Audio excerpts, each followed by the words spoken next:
Hello. Hi. I am better rested than I've been for one of our podcasts in a long time, but it led to the weirdest orientation of watches. Oh, for no. This. So Yeah. we're going to get to that in a second. Yeah, But yeah, how are yeah. you doing, Al?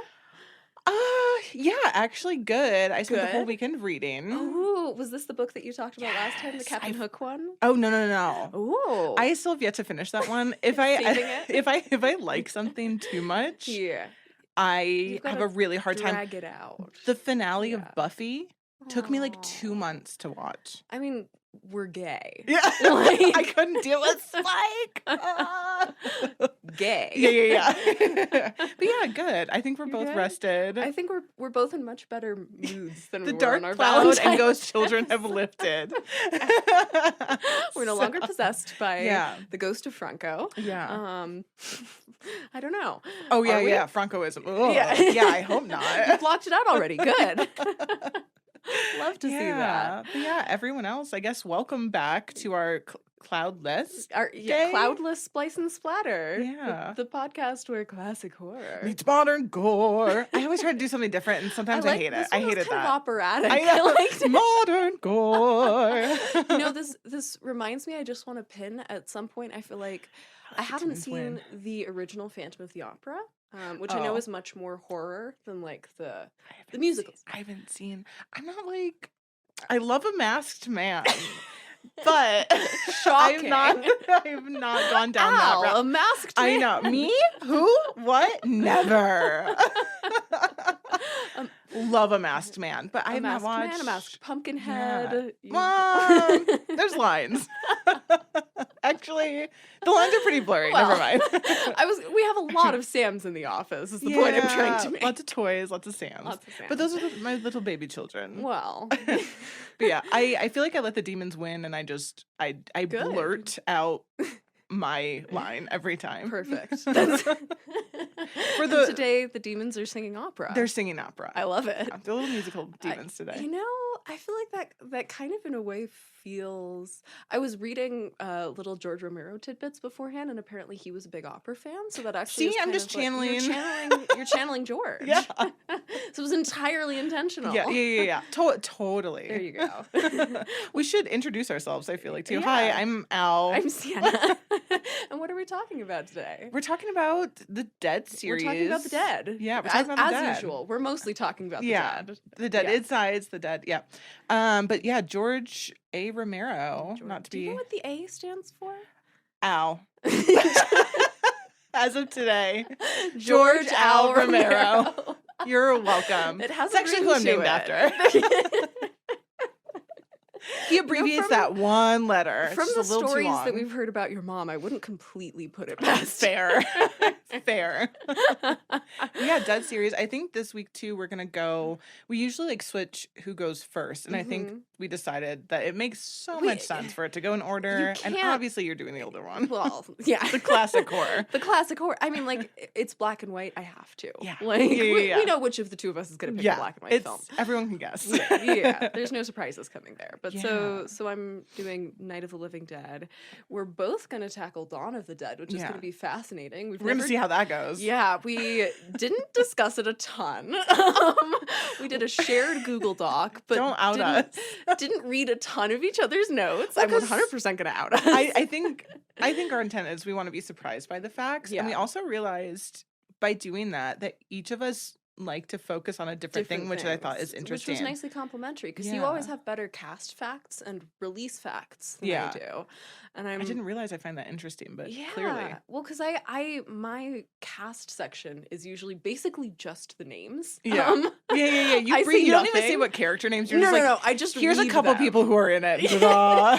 And done. If you're interested, you could go look it up yourself. I'm not going to do any of the work for you. To be fair, I think because my notes were so robust this week, I actually What'd you think I do? did that. Ooh, I'm rubbing off on you. My bad No. behavior. I Yeah. love it. I have some like tidbits about, but like I think for Dawn See, too. you're becoming me. Oh, You're stopping no. to take notes on the casting, and you're That just means doing one day tidbits instead. I could do film theory, rant corner. Oh my god, That could be. I could also have one. One can only hope. I cannot wait for the first Owl film theory rant corner. It would be atrocious. It would be a delight. Are you kidding me? I need that to happen now. One day. Anyway, so we're gonna mush our way through dawn. Yeah. See what happens. Yeah. It'll be a fun adventure. We'll see. Yeah. You'll join us on this journey. Again, goes to my viewing experience. We'll get to that in a second. And then you're gonna lead us into the daylight. Yeah. For once. For once. The one and only time. Do you have do you have any tidbits I today? do have a tidbit. I found this very shortly before we started recording. I feel like that's when the tidbits good come. tidbits come. If I plan a tidbit too far in advance, I feel like it becomes less entertaining to me. Or you'll just tell me and then forget. That's like, I'm not great at keeping a secret. Let's be honest. Okay, so I feel like I of all people should have noticed this during my watch. I didn't, but as I was looking up behind the scenes stories from Night before we started recording,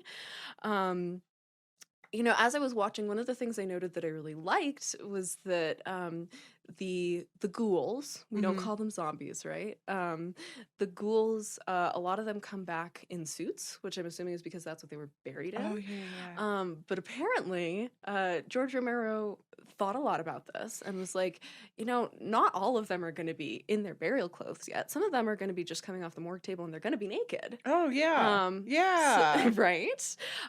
So there is one and only one naked ghoul. The butt. I didn't see it. Where is it? You didn't see her butt? I didn't see the butt. Oh, I saw Where's the butt. What scene? I think they're like, I don't know. It's scene 27. I don't have Thank the you. butt website of where zombie butts are. Although that exists, I'm sure. I'm sure. Yeah, her little butt. I think she was blonde. I just know it was a girl That butt. was very helpful. Thank you. She was blonde in black and white. So That tells me helpful. exactly where in the movie Siena, to find she was it. the naked one. Again, you would think I would have noticed this, but here we are. Yeah. So, hired a local artist model for the Yeah. job. But word kind of spread through the small Pennsylvania town that they were shooting in that there was going to be one nude ghoul. And so people on the street literally set up lawn chairs to watch them filming, which is like disgusting, Like, right? well, like, don't but you also have kind of nudie funny, mags? Like, my God. yeah, well, like that's Must watch. I mean, to be fair, I realize I come from like a very different perspective because both my parents are artists, so I've like been going to nude drawing groups. Yeah, well, I know. So, but like, that's not why they're going. that's Siena. not. They're going no, to be no, creepy. exactly. Well, but my point is like, haven't you all seen this already? I know. Like, You've calm seen a body. down. You've seen a body. People being creeps. I guess some people That's just haven't funny. seen enough bodies. Oh, gotta feel bad for her. Yeah. So slightly dark, slightly funny, Yeah. slightly sexual, like most of my tidbits. Yeah. Just a pie chart. There you go. That's my Yeah. ideal combination of tidbit elements. I didn't realize there was only one naked person, but Only one. I I saw I it. think he'd wanted there to be more, and totally makes sense. To it be fair. totally makes sense. Yeah. Yeah. Well, and like again, obviously, it blended into me enough that I didn't notice. Yeah. So. It was a very quick shot, just of like her and a bunch of people walking in like one of the homes, I think, or makes something. sense. I So. mean, it feels to me like that's very like it goes along with a lot of what the movie is already about and dealing with in terms of bodies. Yeah. But Yeah. anyway, there's Fun. my That's a good tidbit one. for you. Huh. Thank you. I like. I'm glad I pleased you with this tidbit. Very pleased. So we have a lot to get through. Should we just do dive I the think fuck we in? just dive in, just slice open the body, Yeah, dig into just the guts, and just pull out the pieces that we find go delicious. right into. Okay, we're gonna start there. Oh, perfect! You're welcome. Thank you, Al. Did you know that those are actual guts? Human? What do you think? I don't know, because we had this. I actually have this in my notes that you asked me this on Last House on the Left, and I was like, human, pig, whatever, right. pig. But they were condoms. They were condoms, which Are is these? hilarious to me because the condom guts to me look just as good as these real guts. Yeah. These. Pig? I don't know exactly what animal they're from, but one of the funders for this movie owned a slaughterhouse Oh. and donated offal, like guts, for the movie. Wow, how And nice so- of him. So, right? Like that's That's a gotta be horror hard to get your director, hand on guts. as a horror director, you're going after the right people. That's Yeah. like He's like, "Here, do you want some guts?" And Romero's Yeah. like, "Yeah, I do." Yeah. Oh. He I loves to use real guts. He loves real guts, and I've actually found this out from a Guillermo del Toro interview where Oh. he's talking about how much he loves Night of the Living Dead and how one of his favorite facts about it was that Romero had them chewing on real guts, and so this Were they chew yes, they're actually chewing on I real guts. asked that question Yeah, because I was there like, you "That go. liver looks like a liver." It's a And the real way they're liver, like they look like they don't wanna eat it. which You can't fake that. the A liver. texture. Yeah. It's the texture for me. Oh, gross. Which I'm I'm curious when we get to the later films whether that continues to be true. You Mhm. probably know more about that than I do. Yeah. But I just particularly because this was shot on such a small budget, I'm like, how did he convince those extras that he was probably That's my paying question. very little, if anything at Oh, all? see, I have all this information for day. Oh, Not so much good. Dawn, I but mean, yeah. I get it. It's like those first films, and especially the older they Yeah. are, Mhm. some production info gets lost. Yeah, But yeah. but we know enough to know that it was indeed real fucking It guts. looked like yeah, it. right? I'm so glad you confirmed that. Uh-huh. That's what I'm here for. I'm always gonna come for the gut Come for the guts, information. yeah. Again, you know me and body genres. Which, speaking of, I had not known before doing the research for it this time. Oh wait, let's go back. Start with viewing experience. Mm, Had you seen this before? I have. You have. Tell me Yeah. about your first time. Love that Sorry. question. Not on camera. Me and my Freud, man. The I can't fruits. fight it. I want to say I I have more fact on I remember my day. Night might have been film school. That makes sense. It's super film It's school in very like the film schooly. best way Oh yeah, possible. absolutely. So I want to say it was a film school Makes watch for perfect me. sense. I watched it. Immediately loved though. I watched it during film school, but not for class. I know that's why I don't remember if I watched it. I don't think I watched it for class, but I might have. It was one that it comes up in class Yeah. so much, and then you're Yeah. like, oh, I've got to go watch it. And I remember very vividly, I loved to watch movies in the stacks at Columbia because like it had that What's old. the stacks? Oh, it's like 6 floors of like research library basically, and I would go sit in the film section Fancy. of the stacks. Yeah. And it like smelled like old books, Ah. and you could just like Really immerse yourself in yeah, there. yeah. And so I like, and because it's, intended mainly just for research purposes, the lights automatically go off every 15 minutes. And so if you sit still enough, all the lights around you will turn off and they'll only come back on if somebody else enters the building. And So it was, like we have like completely different watch experiences in that's so college. funny. Mine was like on my balcony in Chicago watching the train go by. Oh, beautiful. Chain smoking with coffee. Love. I'd be like, I am so cool. I So go to film school. Yeah. So film I didn't feel school. cool, to be fair. But yeah, No I would have rather schooler had. does feel cool, let's be honest. Yeah, we're all nerds. Yeah, so that was my first watch experience, and I had not seen either of the other two, which Okay. you had. Yes. Yep. Tell me about that. I feel like for the watch experience, Yeah, especially since do we all of watched all them? 3 of them together, it makes sense. So Dawn, I don't remember watching ever. I don't know. I don't know if I love that one. Oh, interesting. Interesting. It was a I'm very so hard pull excited for me to to like watch. I was like trying to find every That's true. excuse to Well, like 'cause do. This was Warren's suggestion. Oh That's no! right. Why did you say it like that, Warren? I swear. I love you, You're Warren. like, oh, it's Warren's suggestion, so of course you didn't. No.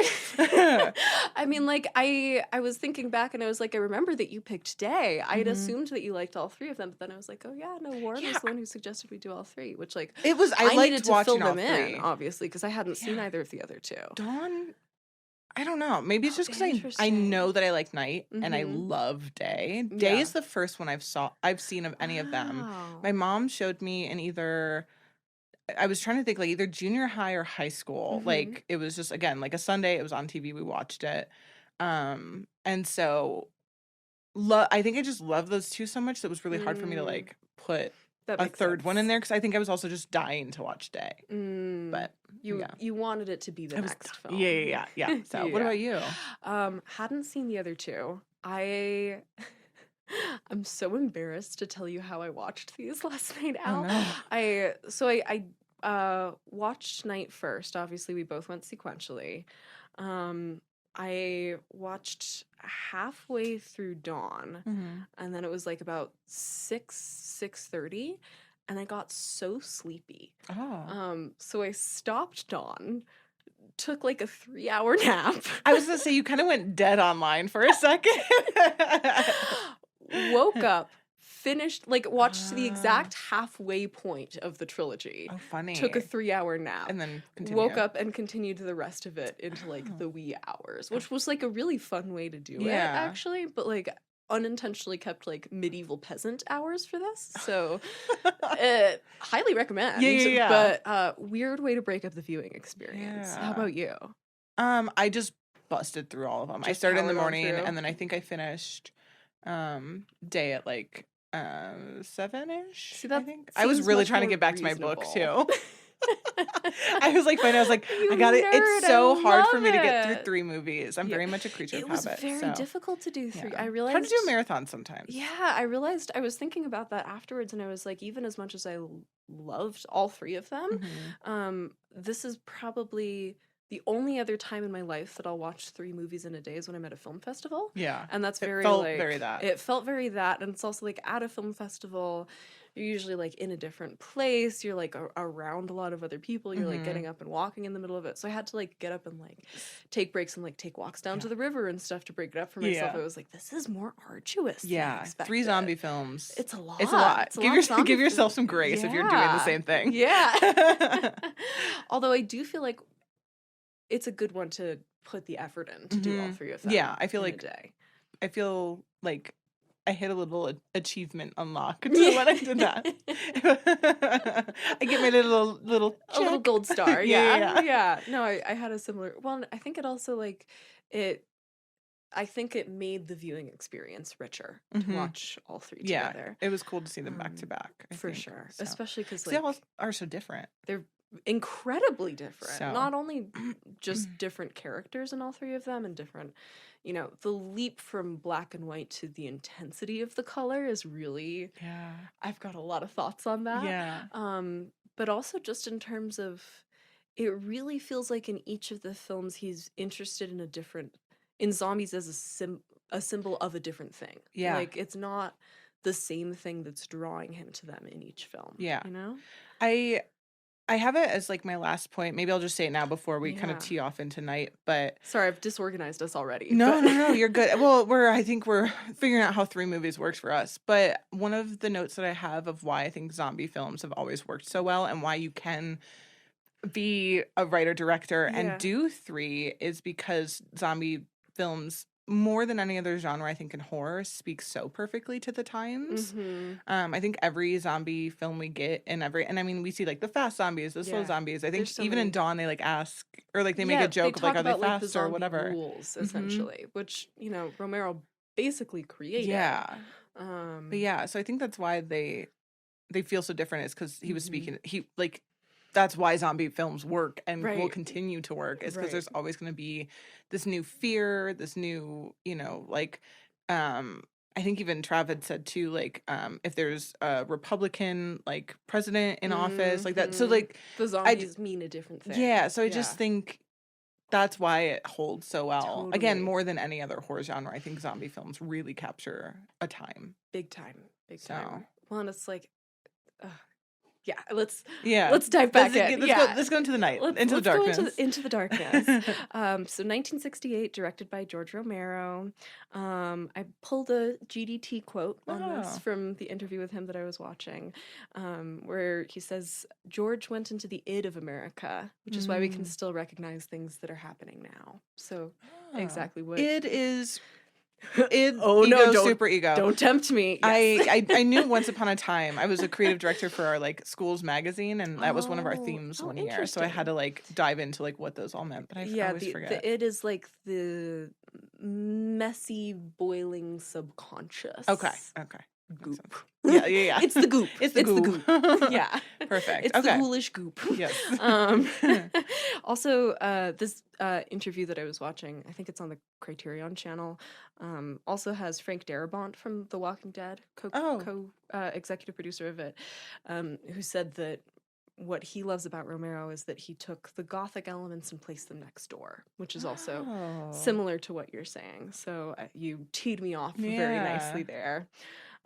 So the kind of basic plot, you have 7 strangers trapped in a crumbling farmhouse in rural Pennsylvania as reanimated cannibalistic ghouls, which are never referred to as zombies in the first film. I didn't realize that. Attack on both a personal and societal scale. Stars Dwayne Jones, who, again, normally I'm not the one who's talking about what else actors have been in. Yeah, right. I need to pause for a second to talk about Dwayne Jones because I am obsessed with this man. Oh, funny. He, I mean, like, beyond the fact that I think he may honestly be the most gorgeous male film star ever to grace the earth. Is he the really tall one? Yes. I know, Al. I know. Literally, one of my first comments when he came on screen, I was like, damn, that's a beautiful man. I know! That's okay. We can pause for this. Yeah. Okay. No, I was like, is he? He is a god. He's. I have nothing else to say. Yeah. Oh, hard agree. Okay, already. So since you liked that, go watch Ganja and Hess. Okay. This is, Ganja and Hess. or maybe save it for the podcast because this is one of my favorite horror films of all time. Oh. It is a black vampire movie. Oh. Stars Dwayne Jones. He's got like a beard in this one. It's Whoa. like very, there's like a lot of like satanic imagery. Oh. It's very, Shit. Okay. So gorgeous. Noted. Yeah. Yeah.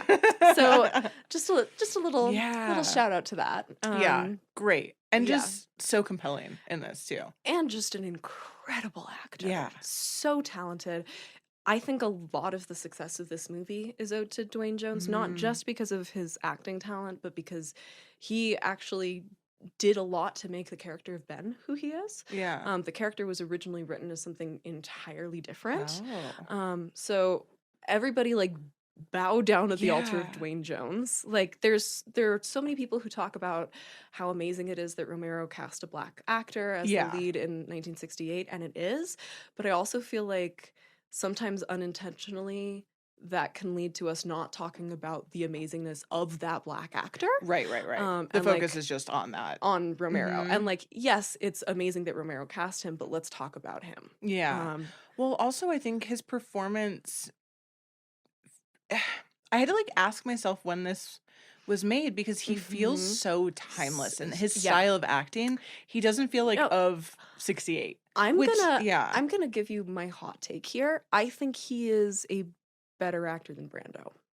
I'm just gonna say it. Oh, well, I mean, Brando's Brando. But like I think he's doing that style of acting, but it feels more natural to me. No, this feels supernatural. It's supernatural. So I just Dwayne Jones, everybody. Yeah. No, seriously. I'm glad we took a moment because my God. The man is an icon. It's also just incredible costuming on him this whole movie. Just fan Siena for a second. This is the straightest I'll ever get on this podcast. I just looked back at this, my note, contender for most gorgeous male actor of all time, like, good God. And then just several lines of dots. Okay, I love it. So he stars as Ben. Then there's Judith O'Dea as Barbara. Carl Hardman, who's also one of the film's producers, as Harry Cooper. Fun. So little punchable. Cameos, So punchable. So punchable. Marilyn Eastman as Helen Cooper, the wife, and Kyra Schoen, who's Hardman's actual daughter, as Karen Cooper. Oh, so funny.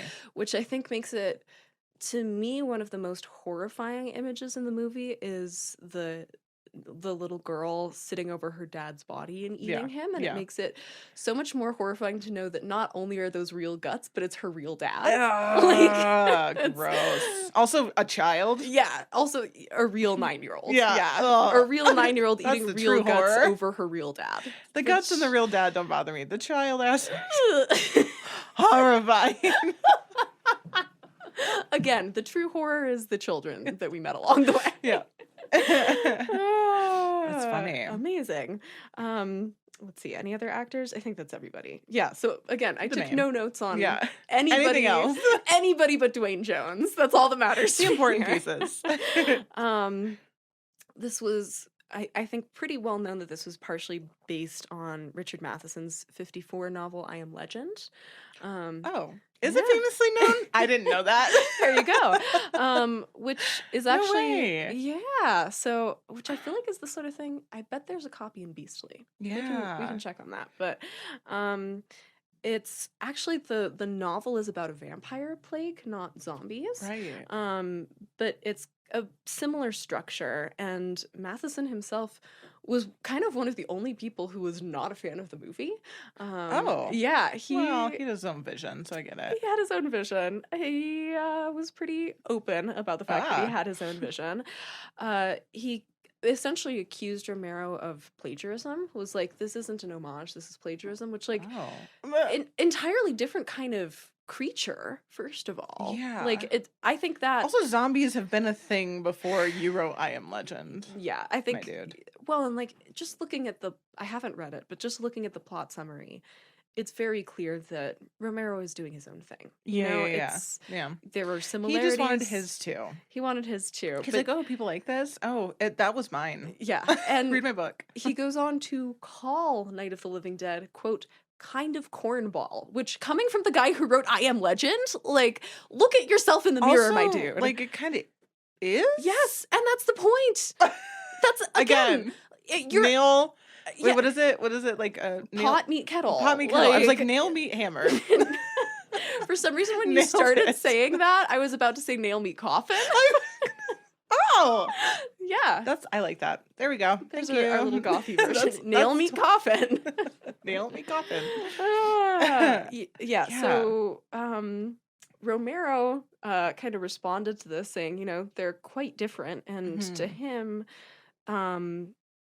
he's more interested in this film in particular in how humans respond in the midst of the crisis, whereas the novel is very much about the aftermath. It's very post-apocalyptic. Yeah.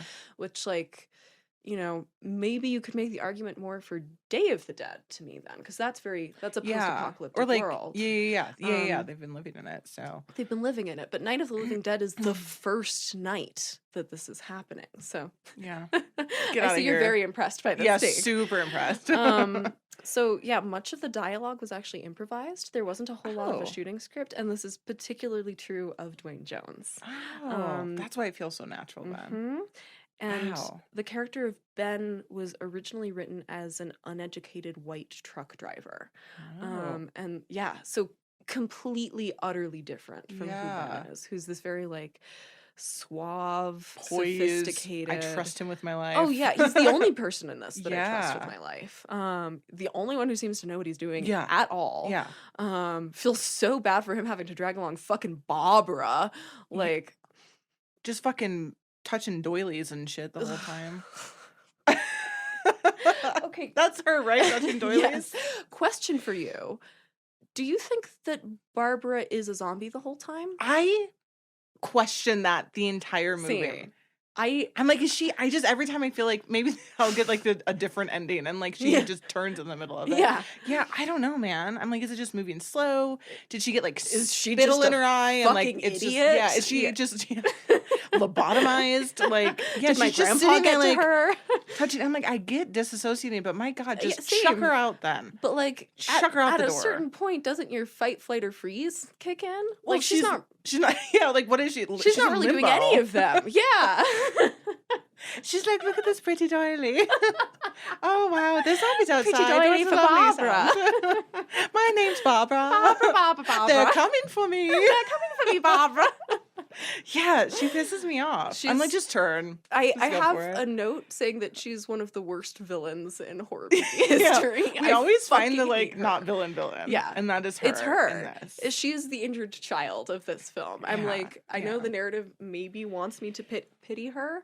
I just want her dead. Yeah. I want her dead. It's super annoying. At least we know in a zombie apocalypse we would also kill Barbara together. So it would be good. Immediately. Just in the bin. Distraction. Kick her out the door. Run the other way. Oh my god. So this film also George Romero coined the term splatter, like the subgenre splatter, to Hey, describe this movie. I know that word. Thought Splice I needed to give us a and little splatter? shout No out there. way. He's not the first director of a splatter film. I think Okay. you have to go to like Herschel Gordon Lewis, the godfather of gore, for Oh. that. But he was making films in like the 50s, early 60s, so still close in time period. But Yeah. the use of the term splatter to describe this style of horror film Wow. is coined by George Romero. So Cool. again, love the man. Yeah, thanks, dude. Yeah, right? Thanks for our name. Thanks for our name. Our namesake, George L. Romero. George L. L. Romero. Romero. He had my name, so like clearly I had to take his, you know? So many layers of time confusion going on there. Let's see. Scrolling past my Dwayne Jones notes. But there's more Dwayne Jones notes. Great. Keep going. Some interesting title drama with this film. So Romero originally wrote it under the working title Monster Flick, which yikes. Yeah. One This of is genre. one of the worst titles I've ever Monster heard. Flick. Then it was Night of Anubis, which was the name of a short story he'd written. Anubis. Yes, Night of Anubis. What a nerd. Then it was Night of the Flesh Eaters, which is good We're in title, but similar to another film that was being released at the same time. So when it finally got picked up by a distributor, which it had a lot of trouble with, we'll get to that. They decided that they needed to change the title, gave it the title Night of the Living Dead, but in the process of that, took off the copyright card on the front titles, which at this point in time, copyright law said that you had to display the copyright mark on the film in order to retain the copyright. Oh. And so Night of the Living Dead, because of this title incident, got mistakenly entered into public domain and is still in public domain, which is why there are now so many Night of the Living Dead spin-offs, adaptations, reboots. Whoa. Yeah. Oh man, so one tiny little. If only it was still Night of the Flesh Eaters, it would have been protected. It kind of fucks, right? Yeah. So anyway, which I also here's a note that I wrote down immediately after waking up from my nap at 9 o'clock last night. Yeah, that's how I envision you. That's exactly what happened. I got it right. Yeah. Where's my phone? Yeah. Had very weird dreams. Oh, sure. Do you think that this trilogy's the name inspiration behind Richard Linklater's Before Sunrise, Before Sunset, Before Midnight trilogy? Because if so, fucking hilarious. Oh my god, I've never even thought about that. I hadn't thought about this either. Was thinking, like, literally woke up from my nap with this thought. Yeah. Now I get why you did go. Yeah. You came back to life and you're like, before sunset. Yeah. Linklater. Maybe. I'm gonna decide that. Okay, you decide. Do you yes? I'm calling then yes. it. Yes. I don't disagree with that. That's someone's got to have that Reddit. Hello. Right? That's my crack theory of the episode. I love it. Right? I'm not going to think of it anywhere else actually anymore. So now I want to watch those. Yeah. I've still only seen the first two. I think I've only seen one. Oh. So Before Sunset is. I think that's all I've seen. It's the second one. You've probably seen the first. Maybe? I don't remember. We just talked about. I don't know what I've seen. Fair. I feel like my brain's just constantly gaslighting me. Love. So I consume so much content that I just don't know what I've actually seen anymore. Fair enough, man. I noted that kind of similarly to going back to our very first episode, Carnival of Souls, this movie kind of comes from a similar place in that Romero had been mainly directing sort of industrial movies, commercial work. He'd also been working on Mr. Rogers' Neighborhood for a while, which is hilarious. Yeah, that's why did I never know that? Yeah, George Romero got his start on Mr. Rogers' Neighborhood. Doing what? I don't know. I should know Puppets. this, but He did the puppets. Devin? Whoa. Yeah. That's cool. So he and his producers, Russell Streiner and Carl Hardman, the one who's in the film, had worked together on these industrial movies and set out to kind of capitalize on what Romero described as the film industry's thirst for the bizarre, which I was like, same. I too have a thirst for the bizarre. Yeah. And his first idea was actually a space horror comedy, which sounds like it would have been amazing. Space horror comedy. Yeah, Do we even I have one want of it. those? Spaceballs? Oh, I guess not not horror really though. horror, though. Yeah. That's an interesting genre trio that seems hard Space? to pull off. Yeah. The reason they decided not to was because they realized they didn't have a good enough budget to do a good spaceship. Oh, yeah. Which, You like, kind of gotta, yeah. Glad they made that call. Yeah. It's just a cardboard box with like hole. Would have been a comedy. Would not have been horrifying. No. Guts are cheaper than spaceships. So horror lessons. Fun facts, yeah. Yeah. Guts are cheaper than spaceships. And like we were you and I talked about this a little bit before we started recording. People have dissected these films on a metaphorical level so much. I'm just not that interested in like going over it a a whole whole lot. I lot. think we both, without talking to each other, just skipped a It's little not bit. the most interesting thing. Yeah, and there's people who have done it, and they've done it really well. Yeah. So read their stuff. Exactly. So I basically just noted down, like, Robin Wood very famously has talked about the zombies as a capitalism metaphor, which, like, I don't think that's super groundbreaking when the second film takes place in a shopping mall. I don't think you're really pointing out anything nobody was already seeing, but fine. That's like all zombie all zombies kind of have that inherently cross the board. Yeah, I was thinking a lot. Like, is there a zombie movie that's not kind of about capitalism? Like, it's sprinkled I mean, always. I was definitely thinking this time a lot about the fact that normally, so often vampires are wealthy and zombies are working class. That they're like, there's like a thing there. The immortal and Oh yeah. The immortal and the See? always dead. Yeah. The undead. The undead. Yeah. So anyway, I don't think we're gonna Yeah. talk a whole lot about that. Again, I think these Romero in general, I think he is a very similar horror filmmaker in some ways to Wes Craven, where there's this strong moral undercurrent in all of the films. It's very, very present in the filmmaking. It's very easy to see what his political stance is. Yeah. I don't think you need us to spell it out for you. Yeah. He kind of does that for us. He does it for you. So anyway, glad we're on the same page about that. Yeah. I do think, though, it's interesting. Film historian Sumiko Higashi points out that not only is this shot guerrilla style for cost purposes, it also, and I know this is something we're going to talk about much more once we get into Dawn, but it's really, really mimicking the visual techniques people would associate with footage of the Vietnam War at that time on TV. Yeah. Where, like, at this point in time in 1968, your TV was probably still black and white. It was newsreel footage. It would have looked a lot like the way Night of the Living Dead was shot, particularly the closing credits, the still images of the body being carried out. It's so documentary, and to me, I think maybe the best credit scene in film history. Like, it is so brutal and so it just really, I think it puts such a beautiful bow on everything that the rest of the film is doing. So I guess I didn't really think about it like that. But yeah. Okay, I'm glad I'm not saying something super I feel like rewatch it here. now. Yeah. I mean, you might to other people too now. We've learned. Like, fair enough. I am not the majority here sometimes. But yeah, it does put like a little nice bow and really. Yeah, it's very the Vietnam element, I think, is very, it's strong in this one. And a lot of people from a modern perspective will look back on this film and talk about the fact that it was like released just months after the assassination of MLK.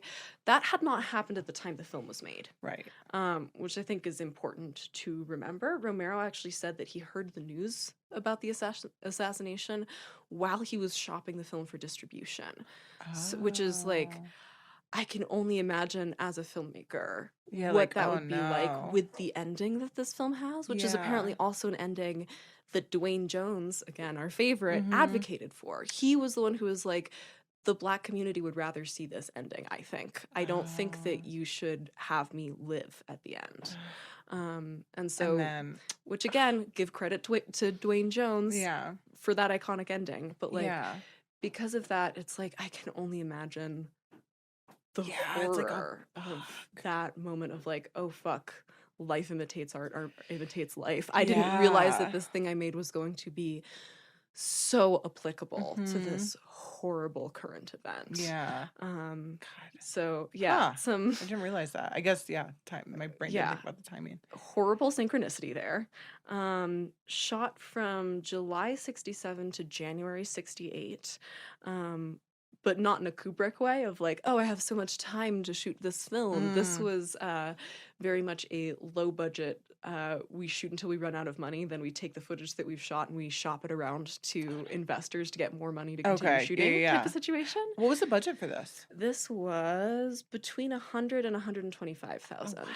So tiny. Again, that's like barely going to cover much beyond just the stock footage that Yeah. the stock that you're shooting on. And I think in modern money that's under $1 million Yeah, still. it's still really tiny. Wow. It's quite small. Tiniest budget I think, 90. We had 90 on Yeah. here. Never mind. You're going to be hard pressed to find a budget smaller than Last House on the Left. Yeah. Actually, Carnival of Souls, 35,000 from 65. But again, that's like, I don't know that they paid anybody on that movie. Yeah. I think that may have legitimately just been film stock. So Mm. incredibly cheap. And obviously on that kind of a budget, you're not going to be able to build any sets. So what they did Right. was they rented a condemned farmhouse knowing that they were going to Okay. destroy it in the course of the filming. It's kind of what it looks like, so Yeah. that makes sense. Oh, Which, okay. like, I love that. I think that's so much of the atmosphere of the film comes from that Mhm. building and the fact that you can feel that it is a Mhm. real condemned house. And Mhm. actually so condemned that they couldn't shoot in the actual basement. They had to shoot the basement scenes at their office building because the Oh. basement of that house was too dangerous to be Oh in. gosh. So, Yeah, yeah. They're like, we love don't want that. the floor. We don't want a house of wax moment. Exactly. So- That real death. So they had to like cut a hole in the side of the building to mock as the basement door that actually just goes out to nowhere, which I thought was Oh. kind of an interesting image. Again, it kind of goes back to the whole, like, it feels very film schooly to me, but like Very in the film school. best yes, ways. in a way that's so Yeah. satisfying. And because it's condemned, there was no running water in the building, but they were shooting so cheaply that a lot of the crew just stayed there in the house while they were making the movie, and that's cool. they would go take baths in the creek behind the Oh. property. So it's like very like summer campy. The parallels from this to, I have so many things that I'm like, And see, this is part of what I love about Romero is it's like he could have gone on to make the other two films we're going to talk about for millions and millions of dollars, which I imagine Day is probably the biggest budget. Oh, yeah, but like yeah.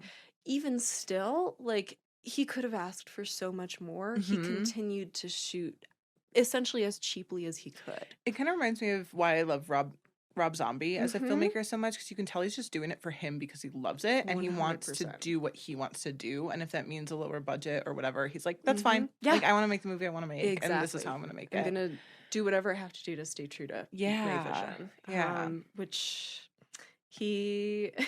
his first draft of the budget was actually $6,000. Oh my God. I wrote, "Whew, been there, buddy." Like, Yeah, for real. Yeah, Once upon a time, that is- felt like a huge budget. that is real AF. Wow. My man. The blood that they used in this was Bosco chocolate syrup. Mm, yum. Yeah, love that. On the intestines? Mhm. Yummy. Presumably. Although, the intestines might have had enough of their own actual blood on them. Yeah, Who I was like, knows? honestly, just put some salt on there and just call it like, I don't know, sushi or something. To make it feel, I don't want chocolate I and can't believe you, the veggie, are the one saying this. because I can get real gross. I don't want to eat it, but like I would Fair rather just put some I would like rather not have honey chocolate. mustard on there. If I'm having to eat raw I intestines, just don't look like blood though. I would rather not have Bosco chocolate syrup. Yeah, on yeah. them. Like I'll Yeah. pass. Yeah, agreed. Give me some watered down ketchup. Oh. I don't know, that pairs better. As a refined zombie palate, Very ketchup picky goes better zombies with over here. intestines. Which, like, a lot of Do you like your people... intestines Chicago style? Just mustard? God damn Between two buns? You Okay. know, Moving I on. prefer New Mexico Christmas style. Ah, red and Little red and green. green. Yeah. Yeah. How do you take your intestines? Viewers, weigh in. Creeps, tell us how you take Yeah. your intestines. So a lot of people talk about the Bosco chocolate syrup as this, like, oh my god, they were shooting it so cheaply. But I actually, from what I remember, and there's a chance that I'm wrong here, but I, as a little kid, used to obsessively watch the behind the scenes interviews for Psycho. And they used chocolate syrup based Chocolate- blood on that as It's well. super common. I feel it's- like that's weird that people Yeah. talk about budgetary. I just feel like that in black and white will It get was a you the very dark common- result that you want. Well, and it's the consistency. Uh-huh. Yeah. People liked using it because it was thick, which is part of why when you see them move into color, all of a sudden the blood becomes much less convincing it's because so it becomes bright. much more about the color, which is something we'll talk more about when we get to Yeah. Dawn. I have some facts on that Ooh, for us. But yeah, so anyway, blood facts. Yeah. Also, the entire score for this movie was a library score, meaning it was existing music. Yes. Which the genius of finding pieces that are as not cliched as the soundtrack feels, Yeah. as well suited to what's going on screen, as poignant as they are. This man had an ear. It is It's so just good. incredible what he was able to do with music that, again, none of this was made for this film. Yeah. So just To talk about that for 2 seconds. yes, please. I didn't realize that so I realized it was stock when I tried to do like a little bit of research, and then I know it's like transferred into Dawn too. They use it and then they kind of go out of it, and Day it goes more synth. But that now I can't remember. It's like the doo is I tried to find the clip. I need to watch the whole thing and I will send it to you. I swear to God is note for note in Arachnophobia when the spider's crawling, that's that spider's interesting. theme. And it is like I couldn't find the exact spot. There's the part that I found. I do have a clip of it, and I could show you on YouTube. But like, the note doesn't hit that last low note, but it's the same notes that they use in Arachnophobia for the spider. And I wonder the library score. Yeah, I wonder if they used that and just like tweaked it a little bit or like worked off of that. Quite. But I was like, wait, quite what? possible. And I had to keep rewinding Night because I was like, no way. I was like, where do I know this from? There you go. Arachnophobia. I Because I've mean, watched that movie so many times. I haven't seen it. Need to. You should put watch it on just our for music. list. Yeah. There you go. Some bug horror. But I imagine, also because this film is in the public domain now, they could probably just sample the entire. They Yeah. I tried to do research on it. Maybe I need to dive a little bit deeper. But yeah, so just FYI, if anyone else recognizes, it's Arachnophobia. Or vice versa. Love. So. I will remember to put that on our to watch list. So good. So moving into release notes, took a little while for this film to find a distributor, which comforting to all those indie filmmakers out there. Night of the Living Dead was struggling. Yeah. Columbia, they shopped it to, didn't want it because it was black and white. American International Pictures, which is where Roger Corman did a lot of his work, you'd think would be a good fit for this kind of a film because they do a lot of B horror movies. They wanted reshoots to soften the ending, and the producers, thank God, refused. But like super, I need to do a deep dive into that because Roger Corman is like one of my heroes. And it's fascinating to me and very feels out of character from the other things that I've known him to do because he's somebody who really liked to push the envelope a little bit. So the fact that this ending he wanted to reshoot to soften is like interesting. It's interesting. And again, thank Dwayne Jones. Gonna keep saying it. So this grossed 12 million domestically, Holy crap. 18 million internationally, which means it made more than 250 times its budget Ooh, back. look at that math. Yeah. So one of the most profitable films ever at the time it was made. So take that, Rear Window. Yeah. It was actually in the year 68 the top grossing film across all of Europe, which is kind of stunning to me because 68 was like a really great year for film too. Yeah. So That's funny. and like part of what I noted to myself was like, horror can cross language barriers more easily because if it's scary, it's scary. This is not a film that's very dependent on the dialogue, right?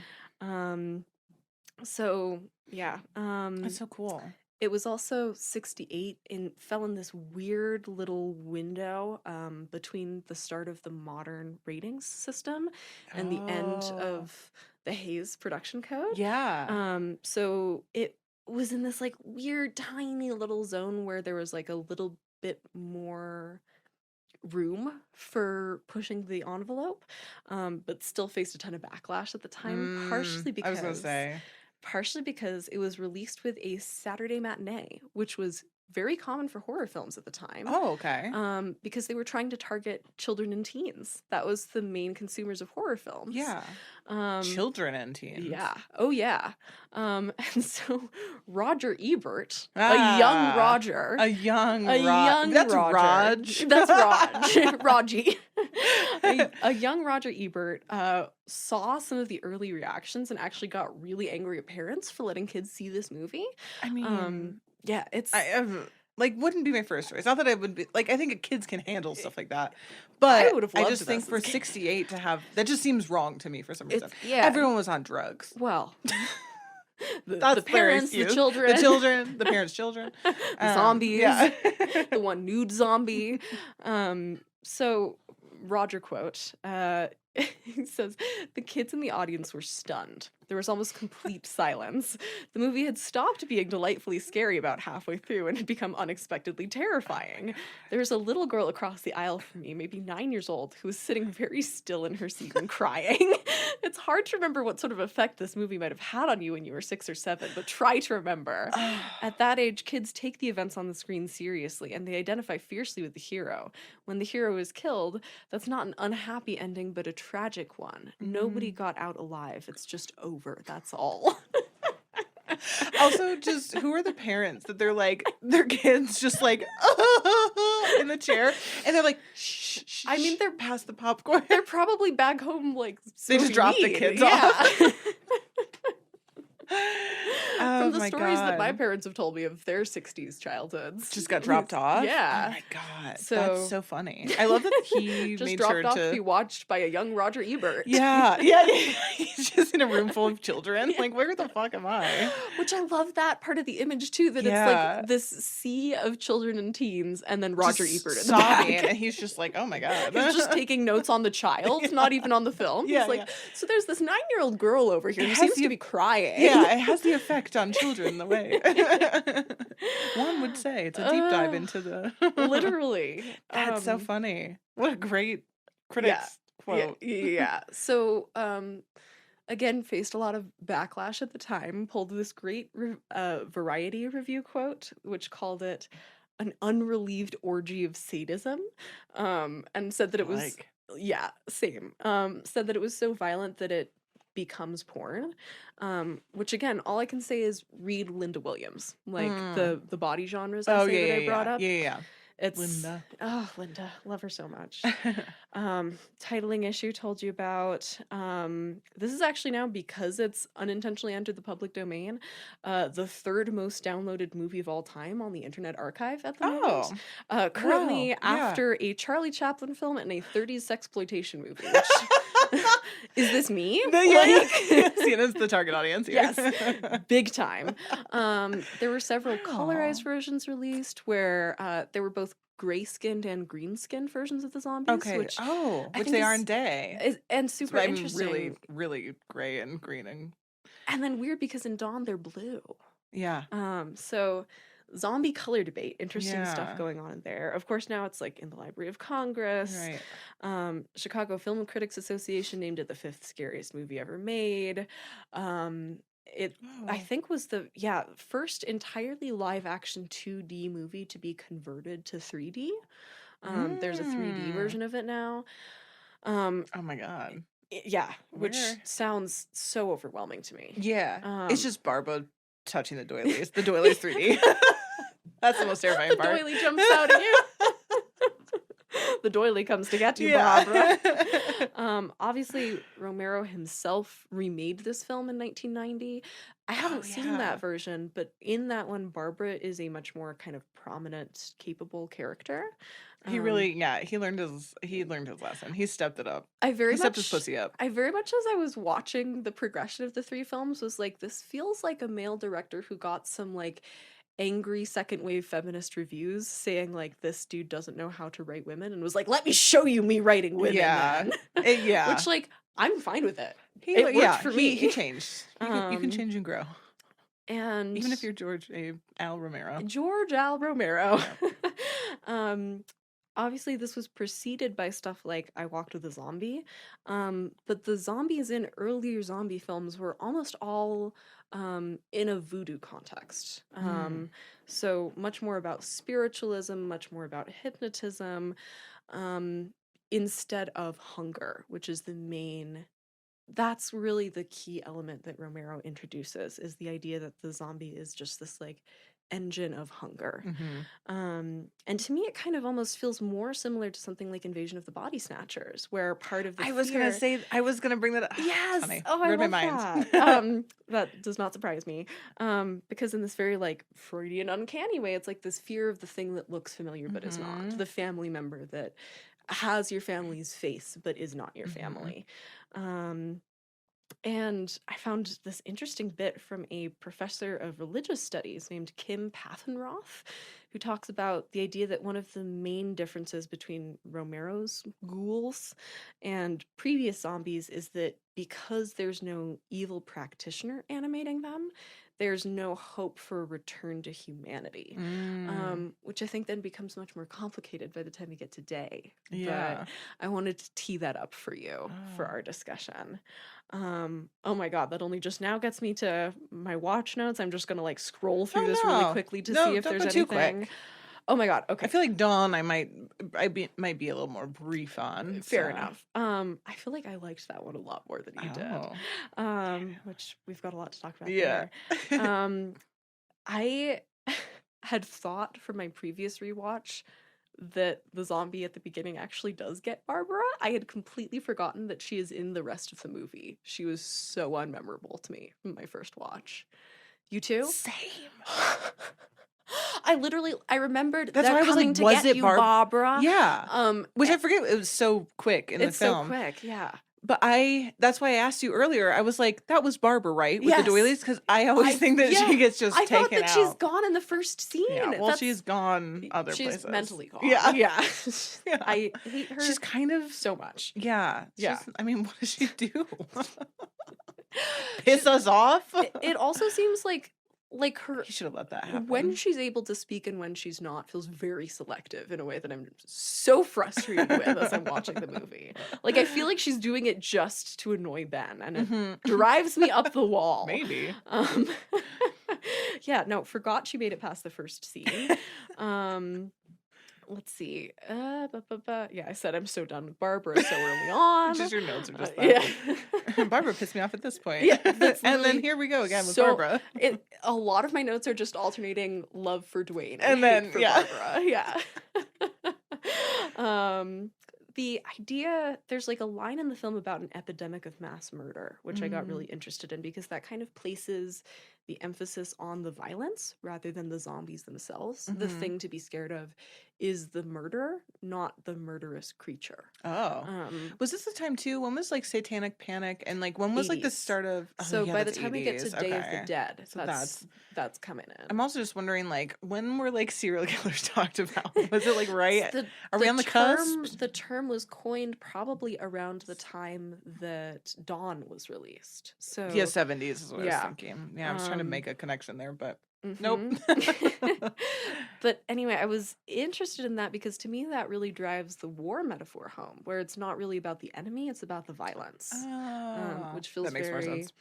feels very Yeah, I forgot. Vietnam. I also just I don't know how much anybody else thinks about the movie in this term, but like watching this and then watching the other two afterwards, I was losing my shit because I'd completely forgotten that all of these are radiation stories.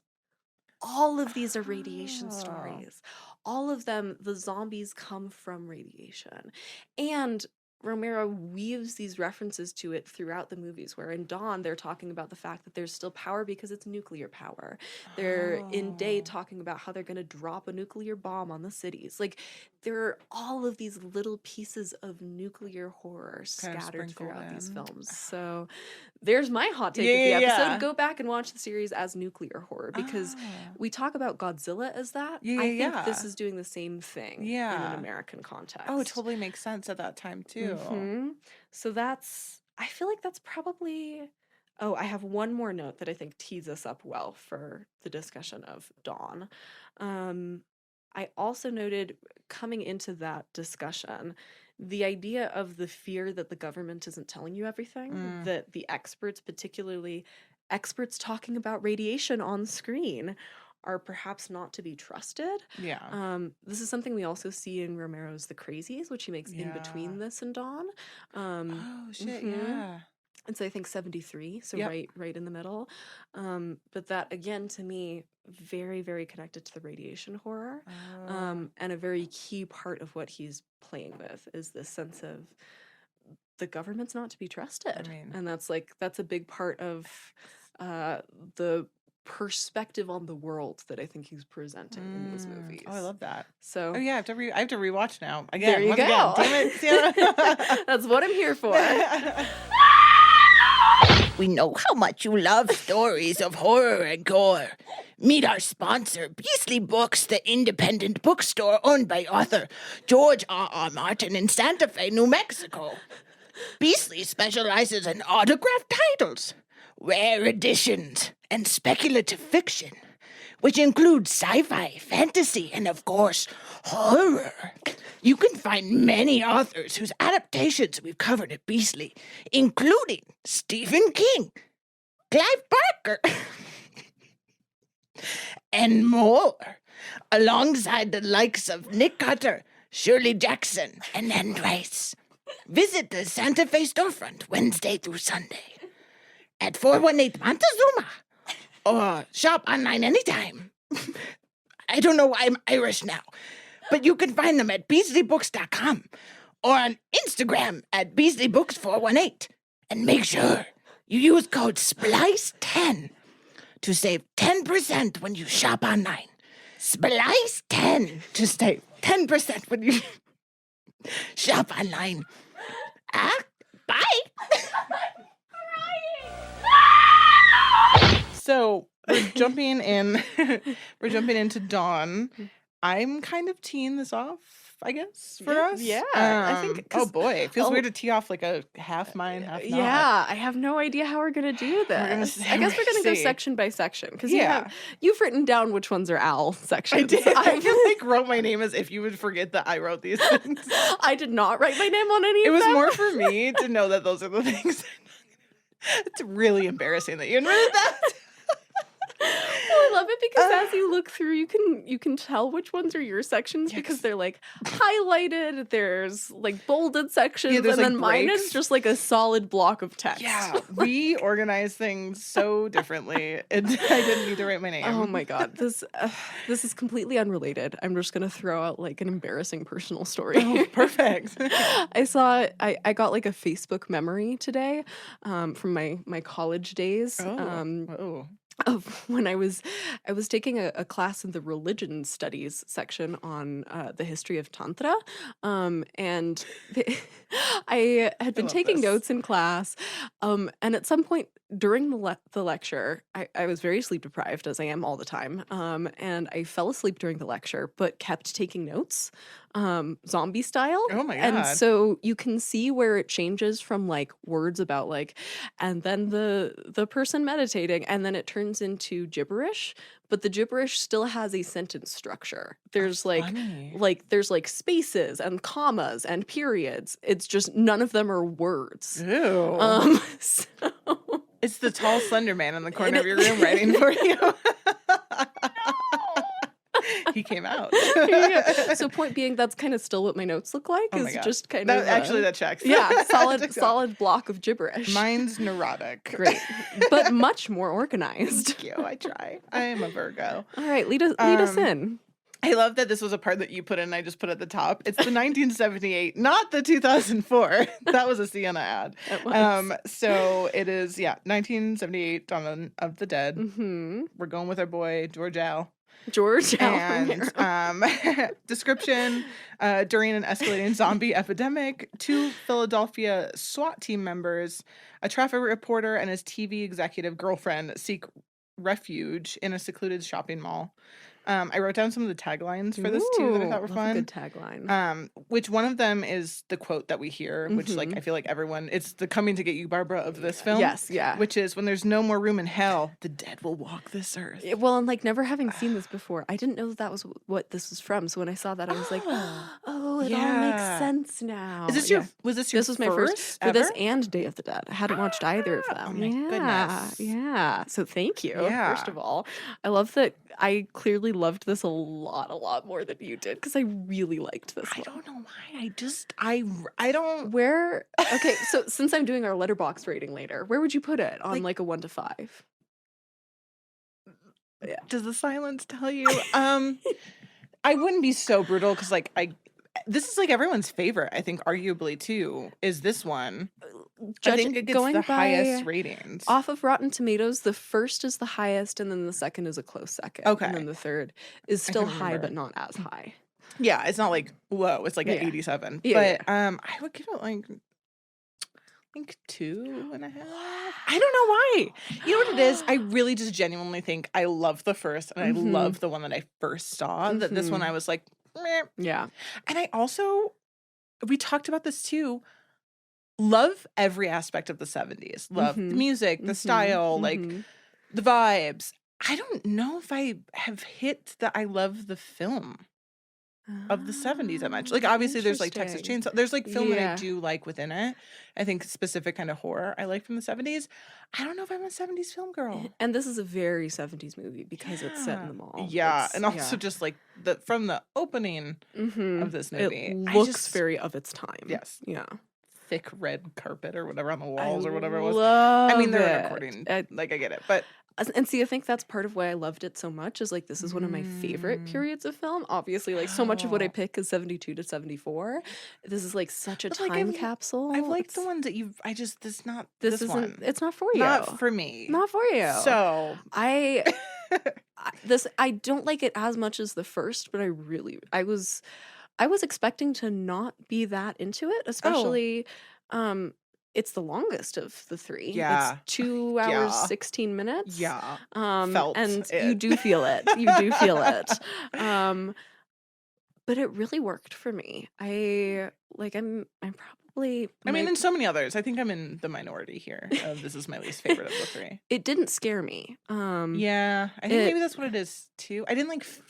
Maybe that's what it was. I didn't feel anything towards it. I'm just see, like, yeah, that was that, and Yeah. that was fine. You can respect it. It doesn't give you the Yeah, it the didn't- emotional. Yeah, there was no tie I to was it. So I maybe was that's what it having was. I was having a debate with a friend the other night about Wes Anderson for similar reasons. Where it's Oh. like that's for me why I'm not a Wes Anderson fan, even though I Oh. respect the filmmaking. Is it's like I can You have respect to what you're feel- doing. I don't feel the thing. Yeah, which I do for Wes mhm. Anderson. I feel that pull, and I like his storytelling, and it's very. Maybe but I like, just if you need to don't, go back. But if you don't, you yeah. don't. So I don't know. That's just me. So it's a good thing I'm doing all the pre-pro stuff. I had noted too that this film in the Dead series contains no characters or settings Mm-hmm. from Night. And it kind of shows like the larger scale post-apocalyptic like effect. So obviously night starts it, we're in it, Yeah. and then day will We're- end in a world that already is existing. It's post-apocalypse. Yes. So crew, again, I kept it really brief. Love. Real brief. Because The I felt sign like of a movie Al really loves. for crew, I have 2 people. I have You do have 2 people. I have 2 people. You're looking at me now. Again, I've never had the opportunity to look at your notes while you're reading them. This is amazing. We You should do don't this want every to. time. I love this. So written, directed, and edited by our boy George A. Romero. George Al Romero. George Al Romero. This was the only one of the 3 that he edited as well, I believe. Oh, I know he didn't do interesting. Day, and I don't think he edited. And I Night. know we'll talk a little bit about this, but he's not the only one who edited this because there are different versions of this film. Yes. One edited by the one, the only, Dario Argento. Yeah, we but were real shooked. We'll get by into that that one. later. I have a section in our doc entitled "All Argento All Yeah. the Time," so we'll get there. Starring again, I went really brief with this. Gee, I wonder so why. brief, so brief that I actually just wrote the names. Again, my bad behavior is rubbing off on you. I did these. I want to say, did I do these notes? I think I started these notes before I did my own too. Do I even read these? So I almost feel like, do I read the? Yeah, I should do the cast. I guess. So we have, I don't know how to say his name already. David MG as Stephen Andrews, Flyboy. We have Ken Forey as Great. Peter Washington. He's great. We have Scott H. Reininger. God, I should have wrote these down as Roger DeMarco. We have Galen Ross as Francine Parker. Francine's the most 70s name I've ever heard in my life. And I love it. Yeah. David Crawford as Dr. Foster. Mm-hmm. We have David Early. I should have put him earlier as Mr. Berman, and Richard France as Dr. Millard Rausch. What are they from? I don't know. You tell me. Moving on. We're not interested. We're not interested today. Give me some stats, Al. I got some stats. I got some script. That was where I really Yeah. cared. I was like, we're going to the meat. Mm-hmm. So the budget, we kind of talked about budget for Night being like 125-ish. Budget for this was $650,000. Still very cheap. Yeah. Very, very I cheap. mean, $500,000 essentially. Well, and some like, change. and especially given that it's a much larger scale, like there are So large. helicopters. Yeah. That There's a alone, lot going on. There's a in lot this going movie. on. A lot of sets. Yeah. A lot of wardrobe. A lot of hair. Oh, so much 70s hair. And then it made back $55 million worldwide, which again, super successful. Nice. And it was released on September 1st in 1978 with a 119-minute cut. I put kind of the times in here because You've got to tell the different cuts apart. Yeah. there's different cuts for Night, yes. Dawn, and Yes. oh boy, Day. Yeah. So, And the 119 is the Argento cut, I believe. Oh, Mhm. that would make sense because this one, the 119-minute cut, was created specifically for Yes. non-English speaking Yes, countries. this is the Argento cut. Yeah, like Italy. Mhm. The title is Zombie. Zombie. Yeah. So, and then Dario Argento actually attended these screenings My for this darling.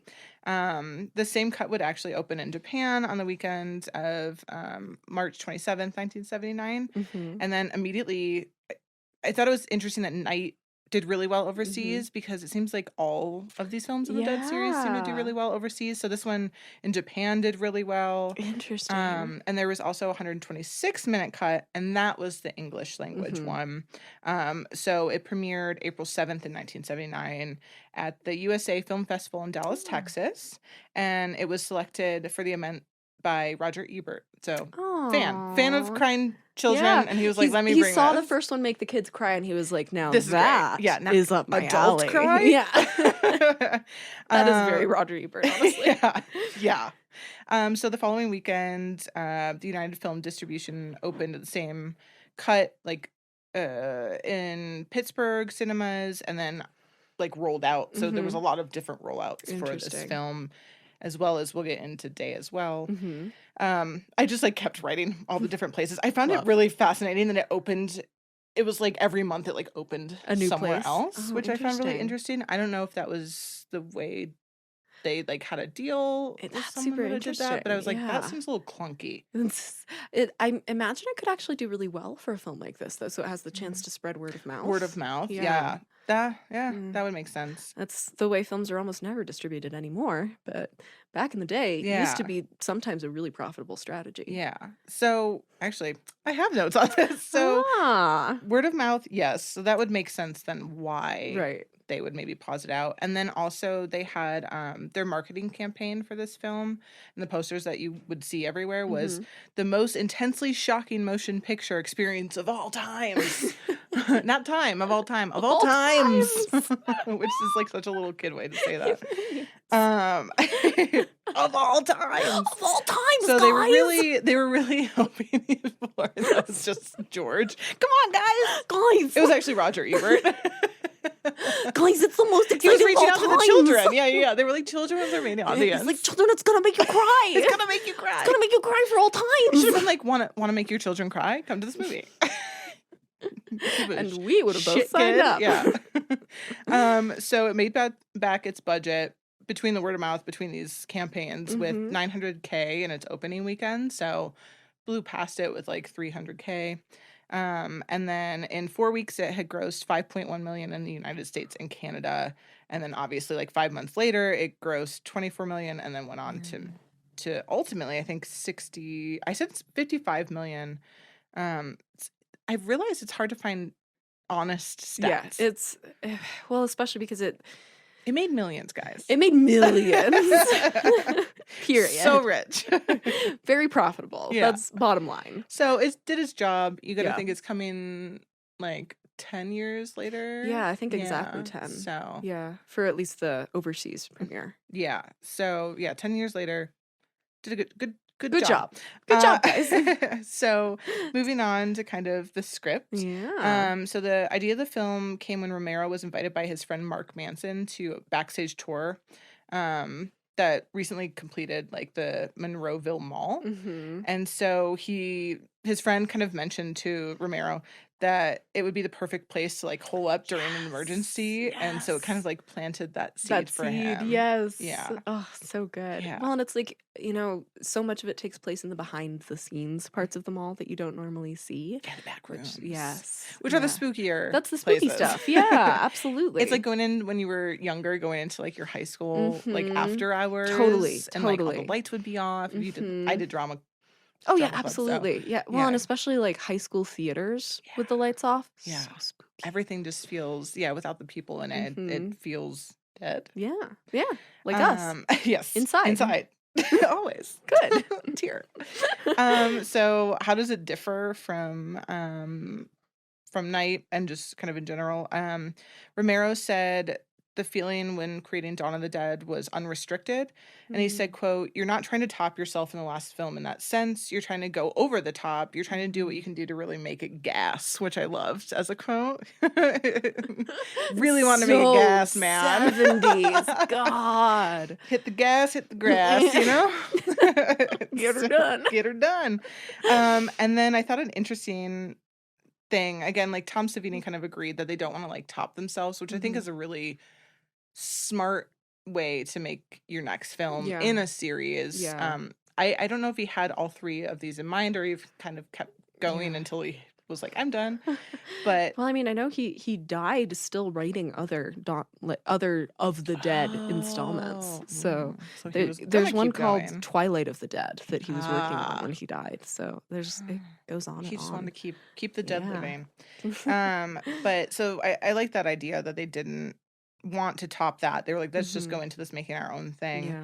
And Romero actually wanted to make the film in the style of a comic book. Interesting. Which I have it some feels facts on that. Oh, okay. Or at least a fact on that. We'll get Okay. there. Yeah. Do you want to tee it up now? Yeah. Well, it's this was actually a interested. debate that he and Savini, who's the makeup designer, this is a debate that they had about the blood. Because Savini, that makes sense. yeah, Savini thought that it looked too fake. He felt really turned off by the color. Well, as someone who makes such realistic Right. cadavers, like Exactly. yeah, that makes sense. He wanted it to he wanted to showcase his most realistic work, and Romero was like, that is not the goal. The goal is not for it to look like real blood. The goal is for it to look like a comic book. And so that's why he wanted that intense fake red, which I love. Yeah, the it's film fun. nerd in me is like, oh, this is very Godard. It's the whole like blood on film is red. It's not blood. Like it is serving a purpose beyond I looking thought you were real. just be like, it was serving. It was serving. It's serving blood. It's serving blood. And I love that because I didn't look up that fact. I just thought it was really cool. Also, I don't know why like the mall setting feels very comic booky. It kind of does. Yeah, I think partially The just because chaos?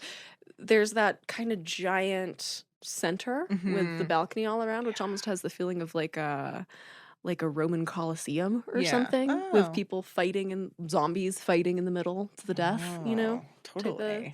I I mean, don't know, there's something comic booky about that, maybe. I don't know. You're like comics, books. Comics, Colosseum, same difference, right? A little about the title as we're on the topic. It was originally supposed to be called Dawn of the Living Dead, going off of Night of the Living Dead. Yeah, which you would think would make Living sense. got dropped. Yeah. So the reason they changed it to Dawn of the Dead was after making Night, the writers Romero and Russo decided to go their separate ways. Why? We don't know. Drama.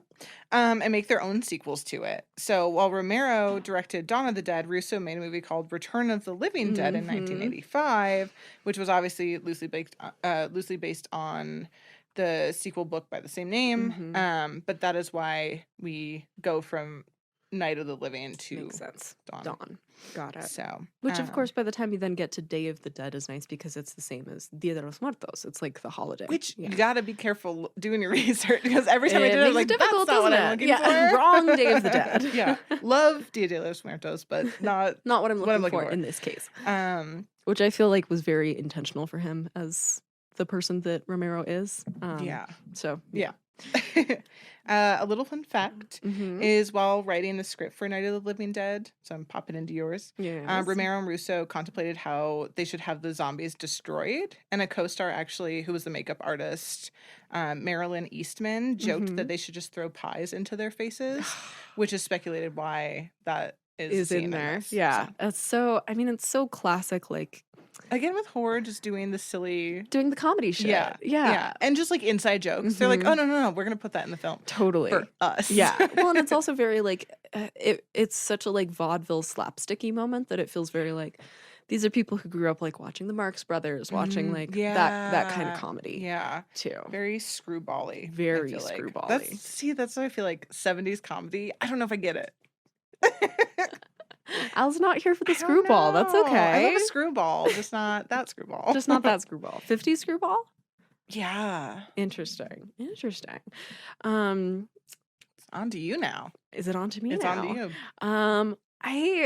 I mainly just want to talk about the Argento connection. Let's be honest here. You had messaged me and you were like, oh, you can take that. It's fine. Because I think originally I was going to do development with the script because normally I pair those together. Yeah. And I was like, Siena, I'm not going to take the light from you. I was so hoping you'd say that. I was like, please. There's no way.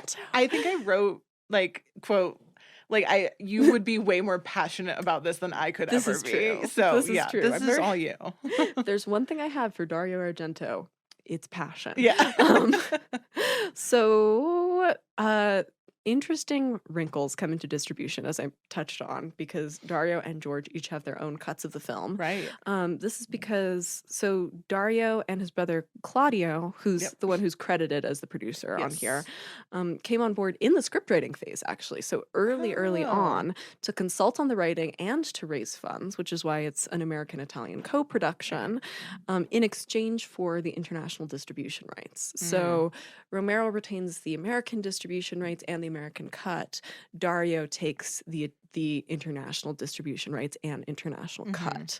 Which kind of, I don't know, weirdly makes sense because I'm like, he probably knows the audience better anyways. It does. It also gives us this incredible moment where the version we both watched is the version with the Argento score. Argento served, I think, also as the music supervisor for this, believe so, with Goblin, Yeah. my beloved Goblin Goblin, which gives us this incredible moment in the title cards of the American release with the Italian score, which is the version we watched, Yeah.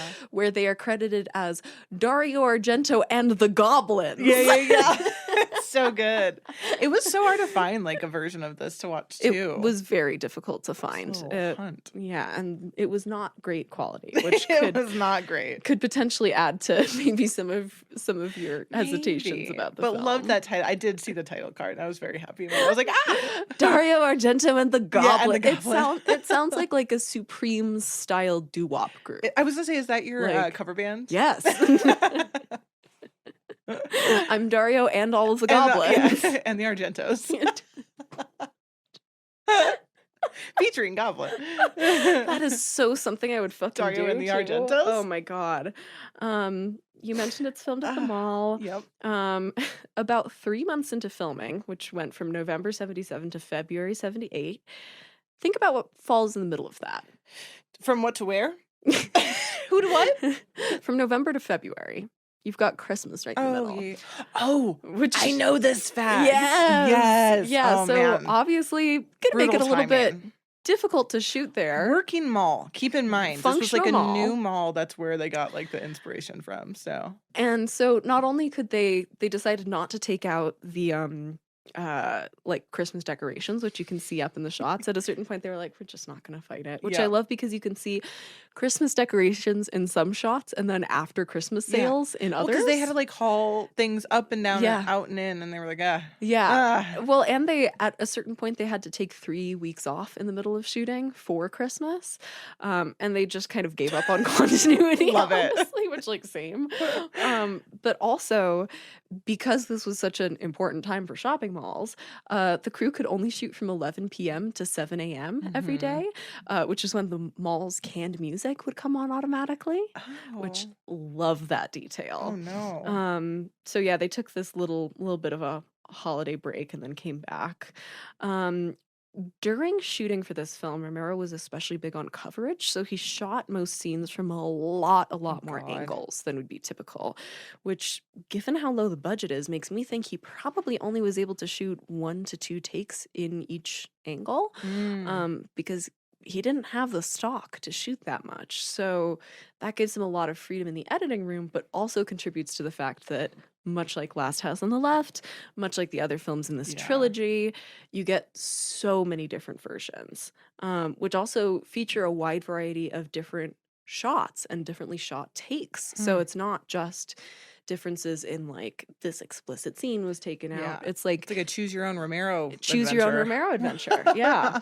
That would be sick. Someone should do Right? that, like Now- they did on Netflix, where it's just you choose which way. With what scene. Unbreakable Kimmy Schmidt. Is that what it was? Yeah. Oh, I was thinking that there's a Black Mirror episode. Oh, this tells with us about what we both. oh my god, what's his name from It's Summer? Ari Aster? No. No. I can't think of his name right now. It'll come to me. You're so disappointed. But you in me. could, you could choose your Oh, interesting. which, that'd be sick.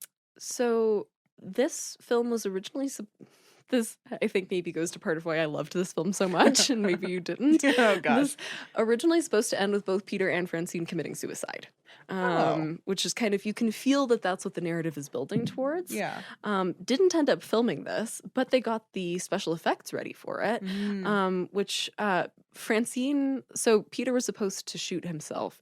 Francine was supposed to stick her head in the helicopter blades, which you see. If you're gonna go, I don't know if like that's that's an odd way to frightening. commit suicide. Yeah. I'm gonna As say. they're moving, I assume. Yes. Okay.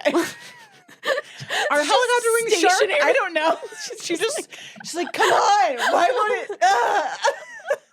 Come on. I just want to die. Valid question. Is it? Oh my You can god. tell I watched this very thoroughly. So you can see one of the zombies dies that way, which was supposed to be a setup to her dying that way. But like a little foreshadow. But basically, they got this dummy Francine ready for this, decided not to shoot it, and so instead used it at the beginning of the movie during the SWAT team raid, Oh. where you see the dummy head that explodes with the Is shotgun. it her? It's her. They made the dummy We- up to look different, but Aw. it's the Francine dummy, and That's basically what they funny. did was they filled the dummy head with what I've only found described as quote unquote blood scraps, which Ew. I don't know what that means, but filled it with blood scraps and then shot it with an actual shotgun, Ah, which I think that'll is do why it it. feels very Yeah. what I described here as viscerally gunny. Yeah. So, Oh, gross. again, makeup by Tom Savini, Yeah. who later directed the Romero scripted remake of Night of the Living Dead that we mentioned for the last one. Goes on to become a legend in his own right, works on Creepshow, Friday the 13th, Dusk Mhm. Till Dawn, was supposed to work on the original Night of the Living Dead, but got Yeah. drafted into the Vietnam War, couldn't do it, and so this was his film debut, which, So ends crazy. up being really artistically potent because obviously this film is very influenced by Mhm. Vietnam. And one of his hair makeup assistants on this film was a man named Joseph Pilato, who goes on to play Captain Henry Rhodes in Day of the Dead. Mhm. So Yeah, there's a nice- lot of just like yeah, you can really trace the Mhm. progression of the crew from there to there. Let's see. There's obviously lots of different featured zombie extras who've developed nicknames. There's Machete Zombie, there's Yeah, they Sweater make it so- Zombie, Yeah. Nurse Zombie. I wanted to ask if you had a favorite zombie. Not in this one. I do in Oh. in In Day of the There's Dead? one like it's like mustachioed Oh, I zombie. love and it. I love Mine that. was the Hari Krishna zombie in this one. Oh. Fascinating. Loved Oh. that. You kind of think you're like creating so many little characters that have to like Yeah. somewhat kind of have a backstory, or at least like Right. for wardrobe and be whatever. identifiable. And so yeah, there's a lot of it's fun. It is fun to peer into the crowd of zombies and be like, Mhm. what were they up to Exactly. earlier? So I know we're running out of time. I'm just gonna take a little chunk here for my all Argento all the time section, and then we Yeah. can move on. But I just have to pay tribute to the master. So Argento cut 7 minutes shorter, 119 versus 126. Argento basically chops a bunch of the exposition scenes, adds way more goblin music, and just Of course. of course, and also just generally has a way faster cutting style than Romero, which I think if you watch any of his other films, you can kind of see Yeah. that. I think the version you and I both watched was the Romero cut, not the Argento cut. God, I can't imagine the chaos in that cut. Then. Yeah. Jeez. Well, especially because even though the Argento version is shorter, it actually included both some dialogue and some images that aren't in the Romero cut, including some gory shots of zombies that Romero thought were too much. That Dario Argento, my love, was like, no, we're Yeah, too much. we're And then he goes going on to for make it. Day. So Yeah, I don't exactly, know. I think he right? was really trying to pull himself back for what? Yeah, no, I noted that. I was like, that's pretty interesting That's a because Romero weird- himself is not shy around No. gore, obviously. Weird. So interesting. Dario was basically just a admirer of George's work and vice versa. When Argento heard that Romero was thinking about doing a sequel, which he'd held off on for a while, he insisted that Romero come out to Argento's native Rome to write the script without distractions. Oh. And he Whoa. basically knocked the script out in 3 weeks. And Argento would kind of read it as the script was coming out, but he left the writing to Romero. Oh. And obviously did most of the soundtrack. He's the one who introduced him to Goblin, which obviously just ugh. And let's see. I'm trying to see if That's there's any crazy. He other- wrote. I didn't realize he went to Rome. to write it. Yeah, which When in Romero, you know. God damn it. George Al Romero. That's why he has my namesake. Ah, I feel like that's That's some good I stuff. think most of the stuff, I'm just scrolling through my watch notes.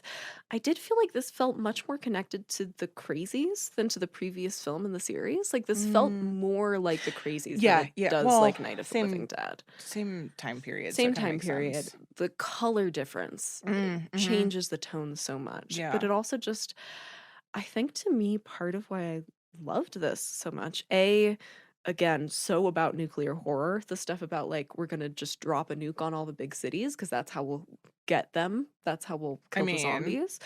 that would be Um, the government. that would be the government. I wrote down kind of the interest in construction and spatial layout of the building. Reminded me a lot of The Shining, which obviously is a lot about the shape of the Overlook Hotel, but also kind of goes to the whole building as body thing that you have in a lot of horror. But normally when you get that, it's a house. It's something that is meant Right. to be lived in. Right. And I was thinking about how interesting it is that we so rarely see that applied to something like a mall that is not intended for life, which feels very zombie appropriate. Oh yeah. Right? Yeah. So I think that's part of why I maybe liked it more than you did, was like, to me, particularly the moment near the very end of the film where the couple are um kind of, Peter has just like poured wine and left them to have their little, like, their last supper Yeah. essentially, and then they go and like kind of play house in a couple of the displays in the mall. Yeah. There is something about like the desolation of that just really hit me on a visceral level, and that scene was the totally. one that I was like, okay, I fucking love this. Well, you have to like, I think that's just, again, zombie films, like, you're not, I feel like more often than not, you're not going to have the luxury of just staying in Yeah. your home and being good. Like, you have No. to find like where your home is Yeah, you in bring this new home with world. you, right? Yeah. So, and I think that's why so many zombie movies still use malls, because they do feel like this, again, it's that after school, like, you feel like you're not supposed to be here. It feels different in this light. So Home away from home, but not yeah. a place you're supposed to spend the night. Yeah. Right? So yeah, I love that.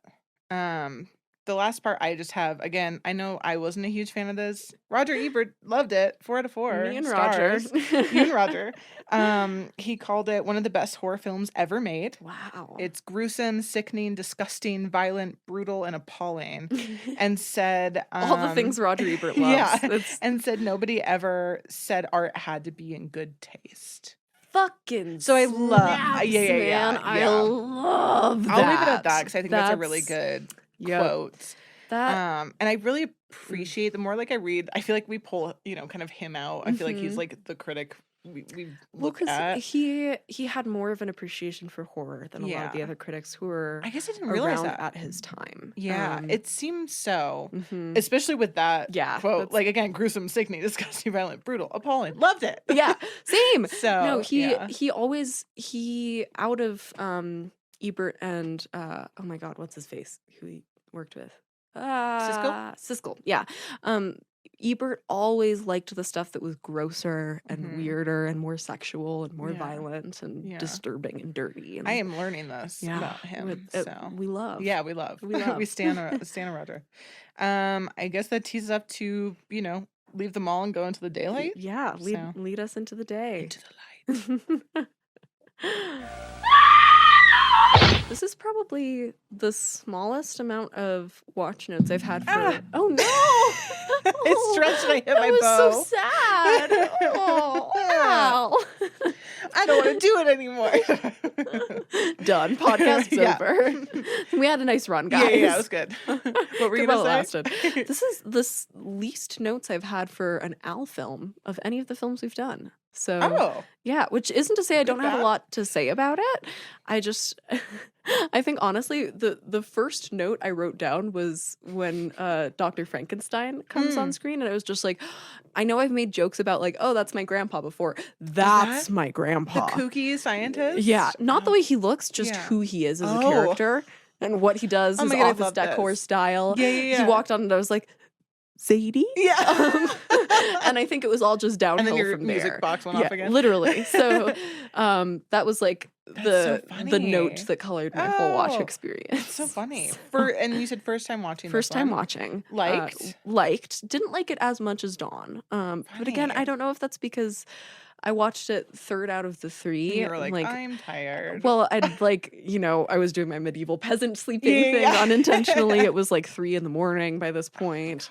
Again, I got plenty of sleep. It was just at weird times. Yeah, yeah. Oh, funny. Yeah. So I'm trying to think. It didn't totally scare me, but I Yeah. thought in some ways it was playing I think it brought up ideas that I found almost more interesting than some of what Dawn was bringing up. Right. I just didn't feel like it took them Cool. as far as I wanted it to. Or like it felt like it at a certain point it felt like it veered into like the Thing type of territory. Yes, maybe I noted that. Like, I think that It's might very be The why Thing. I like it. That makes sense. 'Cause Yeah. I love the Oh, I Thing. love The Thing too. Yeah. I love The Thing That was too. like 82. That maybe? 85 maybe. Yeah, 84? it's around. I think the yeah, time, same time. I think The Thing came first, but I'm not Yeah, positive. that's what I But think. But yeah, I sometimes wonder if that's why. it feels very inspired by The Thing. Yeah. Yeah. So, this So. is my favorite of the three. This is the one I saw Wow. first. Like I said, I saw it. My mom introduced me to this. Mhm. And Was it one of her just faves too? I don't know, favorite. Maybe Mhm. favorite zombie. Not Mm. definitely not favorite film. Mhm. But yeah, I think I watched it and I just I also noted in here too some people's like negative reaction to it is like, why are they screaming so much throughout it? And I'm like, is that why I like it? They're just yelling at each other the whole time. It was comforting. Do you watch The Bear? Yes. Yeah, that tracks. Yes, chef. Just Sorry, my apologies. Yes, chef. Just while we're talking about things where love- everybody's screaming at everybody Love the whole screaming. time. Yeah. There you I go. find it funny. Screamtertainment. Yeah, scream. Yeah. So this film was not made quite 10 years after. It's 1985. Mm-hmm. The tagline is "The dead have waited. The day has come," which I love. I love a good tagline. Ooh, that's a good one. Directed and written, obviously, by our boy George Al Romero. Produced. I am like never gonna call him something, and people are gonna get so. I'm gonna have people be like, "That's not his name." I'll be like, "You don't know what's funny." See, I like yelling. See, what I think is going to happen is that you're going to convince people that that is his name. Oh, I hope. Let's I'm work just gonna on gaslight it. everyone into Yes, gaslight everybody. So it was produced by Richard Rubenstein, which I noted that the last film they worked on together before this was then like or the Previous film? yeah the ones out. What did I write? Preceding? I feel like I wrote preceding. I think I left that word out. They worked on Creepshow 2 together, Tales from the Dark Side, the movie in the 1990. And then moving on to special effects team, obviously Tom Love. Savini. Love. I wrote Tom motherfucking Savini, actually. The icon. Yeah. And then we have K&B Effects Group, which I'll jump into more later. I've mentioned them before. It's a trio. They also, if you've heard me mention them before, if you listen to the podcast, House of Wax, Disturbia, Misery. I feel like every All film of I your cover. favorites. Yeah. Oh, So I clearly like them. They're the Al SFX house. I think so. Didn't realize actually until doing this podcast that they've done so many films that I know. Wow. Yeah, I hadn't put that together. That's so interesting. Yeah. So we have music by John Harrison. I did Tales from the Crypt, Creepshow TV series. Maybe this is why I didn't like it. I needed more of Dario Argento and the Goblins. Yeah. You needed some stock music? Some Dario and the Argentos. We have cinematography by Michael Gornick, who also did Dawn of the Dead, which you can kind of feel, I feel like stylistically it It's feels very of a piece. Yeah. Especially color usage. Yeah. Very the similar, blood, yeah. all of it feels very The comic bookiness. Yeah, it is very. I feel like this one is very comic booky as well. Totally. Although I don't think that was the intent, but maybe just some Oh. underlying. Subconscious level. I do have a weird comparison of what Romero wanted this. But the film is starring Laurie Cardille. I thought you were going to say Kardashian. Cardellini as Dr. Sarah Bowman, who I love. She's great. She's so great. good. Character, actor. Love. Yeah. Terry Alexander as John Flyboy. We have Jarlath Conroy as Bill McDermott, who is iconically the like alcoholic radio operator. Amazing. Oh, God, I hate him, but I love him Yeah. so much. Yeah, So yeah. funny. Hate Very him. real person. Very real person. We have Sherman Howard as Bub, who I love so much. Also an incredible performance. Really wanted to shout that out. Incredible. So well done. And maybe that was the point that or like the one of the things I was missing in Dawn is like there were two iconic performances. I feel like Bub in this one and oh my God. Dwayne? Yeah, Dwayne in Night. And I just don't know if I felt that in Dawn. That's fair. There isn't a standout performance the No. same way. Yeah. chaos. Although I do think it's really interesting pointing out that we started out with the hero as the standout, and now we've gone to the zombie as the standout, Oh which yeah, kind we've of gone kind of full. it reverses what they're talking about in Night with the idea that you don't relate to the zombies. You absolutely relate to Bub. Yeah. Oh, Like, I mean, he's I think almost probably more the so most than relatable. Yeah. Yeah. him and Sarah. I feel like See, Sarah to are- me feels too like I feel like she's too perfect. I'm like I would never do that Oh. well in this situation, Oh. so I relate more to Bub. I think I would be awesome in Apocalypse. I Probably. totally wrong, but like I feel that way. I buy it. I'm like, I was I'd the be two Sarah. of us. You would definitely survive longer. I you know hope how to so. unlock our door, so I was fair. unlike me. Before this, Warren and Sienna had a hard time getting out of our door, often because it's locked. And I joked today that they would probably die in a zombie apocalypse because Oh, they we would think the would. door is Again, stuck and are it's we just dead locked. already? And then last we have, well, not last, there's a bunch of people, but we have Joseph Pilato as Captain Henry Rhodes. This is the one I mentioned. Yeah, And so yeah, he was in Dawn, makeup assistant. makeup yeah. assistant, and then so he was cast as Rhodes as a film antagonist, and Pilato said Romero pretty much gave it to me. I don't know if he auditioned other people, but it was very quick. I came in and he was like, "You got it," and he kind of joked that it's because, which I'll get to, they had to cut their budget in half, and so he's like, "That's probably why they hired me. It's because he really didn't have to pay me anything." Oh, I know, I'm like, buddy, Pilato, you were so hateable. yeah, Did a great job. brilliant. Yeah. Yeah. And then we have Richard Liberty as Dr. Matthew Frankenstein Logan. Long name. My Uh, grandpa. And he had previously worked on Romero's 1973 film, The Crazies. So that's that little, Have again, you seen The Crazies? I want to say it was a film school watch, and I don't know if there was substances involved Fair. that made me all- squirrel a little bit. all been Squirrel there. brain.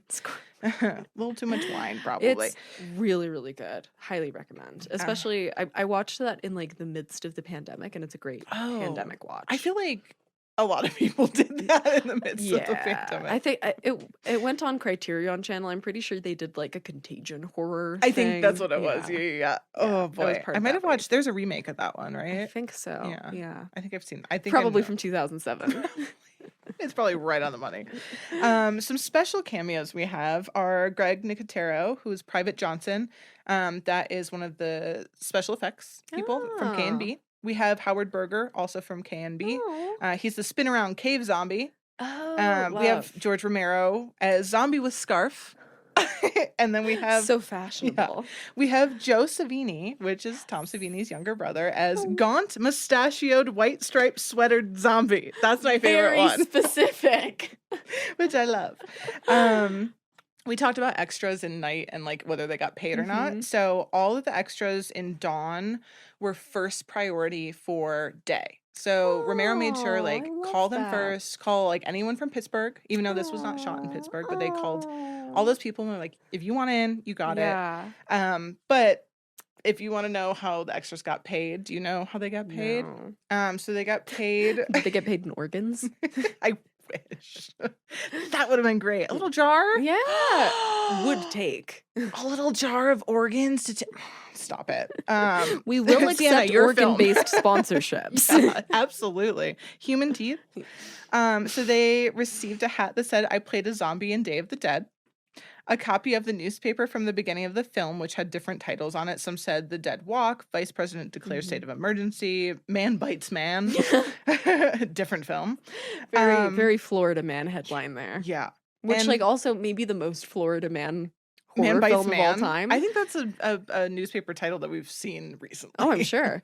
No, yeah, that's well. And was this shot in Florida or It just was. set in Florida? It was. So shot in Romero was Florida. living in Florida at the Oh. time, and he just was like, "That's why there's a gator on the front steps." I was like, "That's the most Florida thing I've ever seen. Is Fair. an alligator just Yeah, waltz very, now?" very, very fair.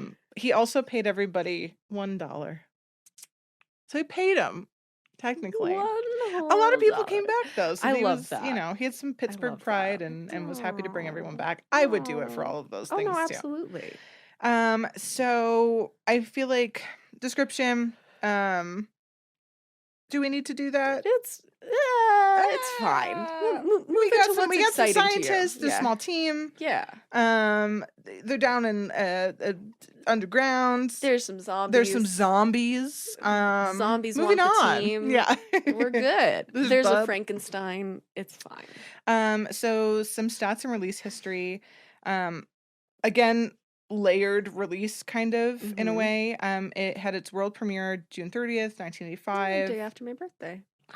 Ah, what is this film Zodiac? Cancer. Ah, It's a cancer. very emotional film. Yeah. Lots Full of of screaming. tears. Full of tears. Makes sense.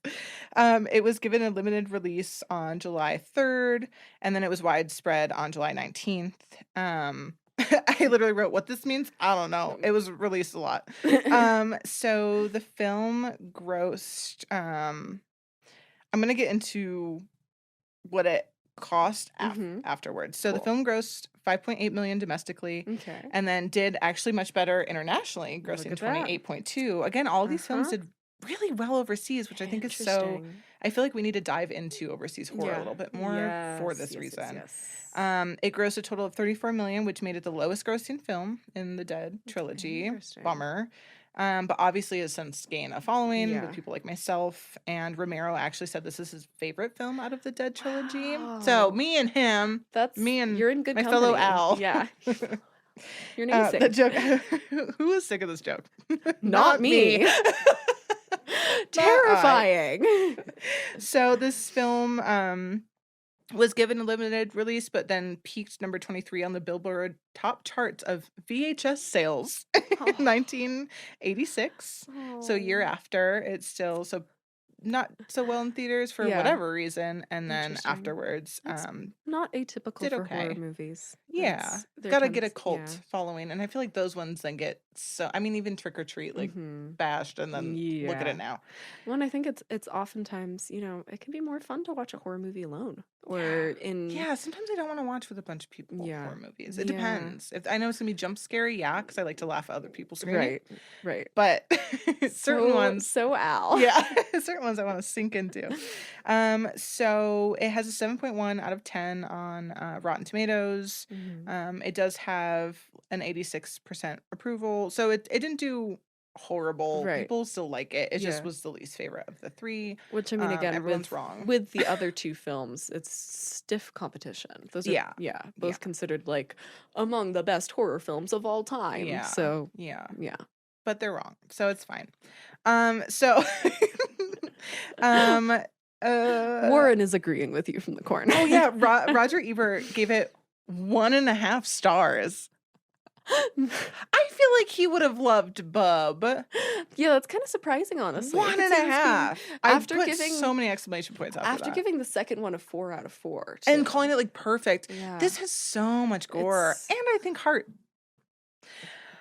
He's not here for the heart. He's just here for the guts. Hearts. He's here for the crying take children. It out and hold there it weren't and let enough it crying be. children. That's the problem. Yeah, I think the kids maybe liked Yeah. Bub too much. They were like, Yeah. Uncle. He praised the special effects, but he said it was very like overacting. I think he also just Oh. didn't like the screaming, which I liked. A BBC reviewer also said like it benefits from a far larger budget than its predecessors, but it suffers from a story as malnourished as the zombies that are chewing it up. Ooh. See, I do Rude. think that Romero is one of those filmmakers. I mean, I feel this about a lot of filmmakers, but I think a lot of times the smaller the budget, the better the work. I mean, you got to think limited constraints. You have to be crafty. You have Mhm. to really think about it You have to versus, yeah. make people eat raw liver. Well, That's what I'm looking for in a horror film. real guts. No budget, real guts. Actor abuse. I'm gonna put this out there that there is a documentary called "The Many Days of Day of the Dead." It's Oh. an Anchor Bay like special edition DVD release. You can also find it on YouTube. So if you want to see like the making of, Cool. I did not have time to watch it, but I'm very interested to see kind of the behind the mhm. scenes of this. Maybe save it as a little treat for ourselves tonight. Yeah, as a little reward. extra. Yeah. Can you guess how many scripts were made for this one? How many Like different how scripts? many drafts? Mhm. Not even drafts, just like different scripts. Oh, I have no idea. 5. Whoa, that's a lot. Yeah, there's a lot of 5 scripts. due to different concepts and then budget Oh. restraints. So Mm. kind of I'll get into a couple of them. So the first draft was over 200 pages, which he later condensed to 122. He considers that the true original script. The 200-page version? Or yeah. I think, yeah. Rumor has it that the script was likely rejected because the UFDC felt it was too expensive for them to produce, even with an R rating. So he tried to condense it. So the original script, this is where I come in the budget. The original script was estimated for $7 million, and they would only give that to him if he made sure to make it an R rating, not an unrated. And one of his concepts for this, again, kind of realizing like why they wanted to kind of cut him down, why 7 mil probably would have been better. He originally wanted the film to be a Gone with the Wind of zombie films. Which is that. So I desperately want pinpointed. that. I know. Yeah. So But I'm so also, intrigued by that feels very Guillermo del Toro, actually. The idea of like Oh. the romance Yeah. with the horror. Yeah. I think somebody. I think he could have done it. Yeah. I think They didn't like that. somebody should do that. Not Romero.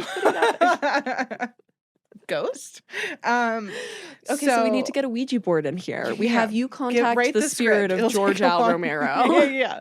The owls have a sacred bond. Exactly. So we can It just keeps spelling I out do have my haunted- A-L-A-L-A-L. we're getting nowhere. So so he realized that wasn't going to work. The studio was like, that's just too much. Please rein it back. So he scaled down the scope of the script, wrote another draft, 165-page draft, which is often referred to as the original version, but it's Oh. really It's not. it's not. Yeah. He called it his second version, second draft. And Relatable. again, it was like unsuccessful final attempt to get the story within the budget parameters. So when he failed again, he altered the story and concept and ultimately produced like a shooting draft that numbered only 88 pages. Wow. He's bouncing around. He's Whew. like desperately trying to make this Yeah. work. So some of the original concepts remained from his original draft, but it differs greatly because Lori Cardeal, I'm so saying her last name wrong. She said, quote, in an interview, he could have made me this sexy little twit bouncing around with a gun, which I love. Much more sexual element in that script, but he Mhm. made her, Dr. Sarah, intelligent and strong. In fact, whenever I would try to make her a little bit more emotional, he wouldn't allow me to do that. Wow, So I'm interesting. curious to see what the first script was that Yeah. he got to this point, and then she was really happy with that. Mm. And again, to your point, I think some feminism got to him. Just a Someone little- dropped some just in a his little bit. coffee. And so he kind of made this draft. He decided, like, I don't care. You guys want to give me 7 mil for a Mhm. rated R. Mm-hmm. Basically, like, fuck you guys. I want to make what I want. Artist integrity. Yes. And so the budget was 3.5. So they Mhm. slashed it in half. So I think Which is still not it's bad. I mean, you got to think how doubled that is Yeah, from not even compared 10 years. to yeah, 650 Dawn. for Dawn, Yeah. and now 3.5 for Mhm. this one, Only which 7 years later. yeah, Yeah. and you can tell. Oh yeah, I think it's the money particularly went the, to the special effects. the It's special effects. to Bub mainly. I I would say it's mainly on Bub's face. Bub and Yeah. just the ripping of the head. It's so good. so good. So obviously some remaining, like, some of the characters remained in that. And I kind of wrote, like, not to go on a tangent because again, it's about the themes. I don't really want to delve too deep into Fair. that. One of the reasons I love this film so much is the gore. There's just so many There's good a lot moments. of gore. There's a The lot of good little gore. writhing tongue guy in the beginning, who is my absolute favorite. I love a hanging tongue like that. Like the orphanage last episode with the when Benigna gets hit by the bus, the writhing tongue. Yes, yeah, I love. Yeah, there's in an episode of the Chucky series too. There's the brain on the table, and his little arm goes up, which is so That fun. again, I was just like, got it's my spilled out. grandpa. Yeah. And My then family may not love me making that joke, but I maintain grandpa, it's grandpa. very grandpa. So obviously the gore is why I like it. And then just to briefly touch, I do think this film didn't get it at the time, but gets it more Mm. now, is the themes of purpose, happiness, and freedom within this like post-apocalyptic Yeah. world, and how each of the characters kind of represent the struggle of each, and like how you would do it. I have to say, Oh no. I had like a insane note from like 3 a.m. last night where, you know, I was thinking about how they talk in Witching hour thoughts. Witching Hour Thoughts. They talk in the first installment actually about Ben during his monologue has this beautiful bit about how he almost enjoys killing the zombies because it feels like killing bugs, right? Oh yeah. And yeah, that yeah. by the time we got to the third one, I wild 3 a.m. Siena was just like, Kafka would have loved this trilogy. Like the humans, bugs, Mm. the Oh. yeah, kind of the ways that both the non-zombies and the zombies Right. are kind of being compared to insects and the movement of insect colonies. Especially and- within the government element yeah, too, is like exactly. irreplaceable. The bureaucracy, the sense of like finding a sense of meaning in a purposeless world. Mhm. It's all very, very Yeah. Kafka. yeah. I didn't So- even relate that. I mean, it's a stretch, but I don't think. Well, again, there's a lot of theory. I think on this one that happened True. afterwards. I think that's why. post theory. Yeah, and again, if you look at it from that lens and look at all these characters and There's how a you lot would to cope, study. Yeah. it's fun to kind of put yourself in that place. Mhm. We were talking about like who would survive. yeah. And like, what would You, you do? not Where would me. you go? Yeah. And what would like? Would you? Oh, I'm immediately a brain on that table. I feel like I wouldn't even know anything going on. No, nah, I'm out. No, I don't know what I would do. I feel like I spend most of my If I life met a feeling like I'm bug- just a brain walking around the world anyway. I would No just face, be the just brain on brain. that table, 100%. Done. That's so sad. Well, I would try and keep you alive. I would give you like little puzzles. Oh no, I'm out. I'm you happy. already out? Okay, Yeah. cool. I'll just sever the spinal cord then for you. Happily.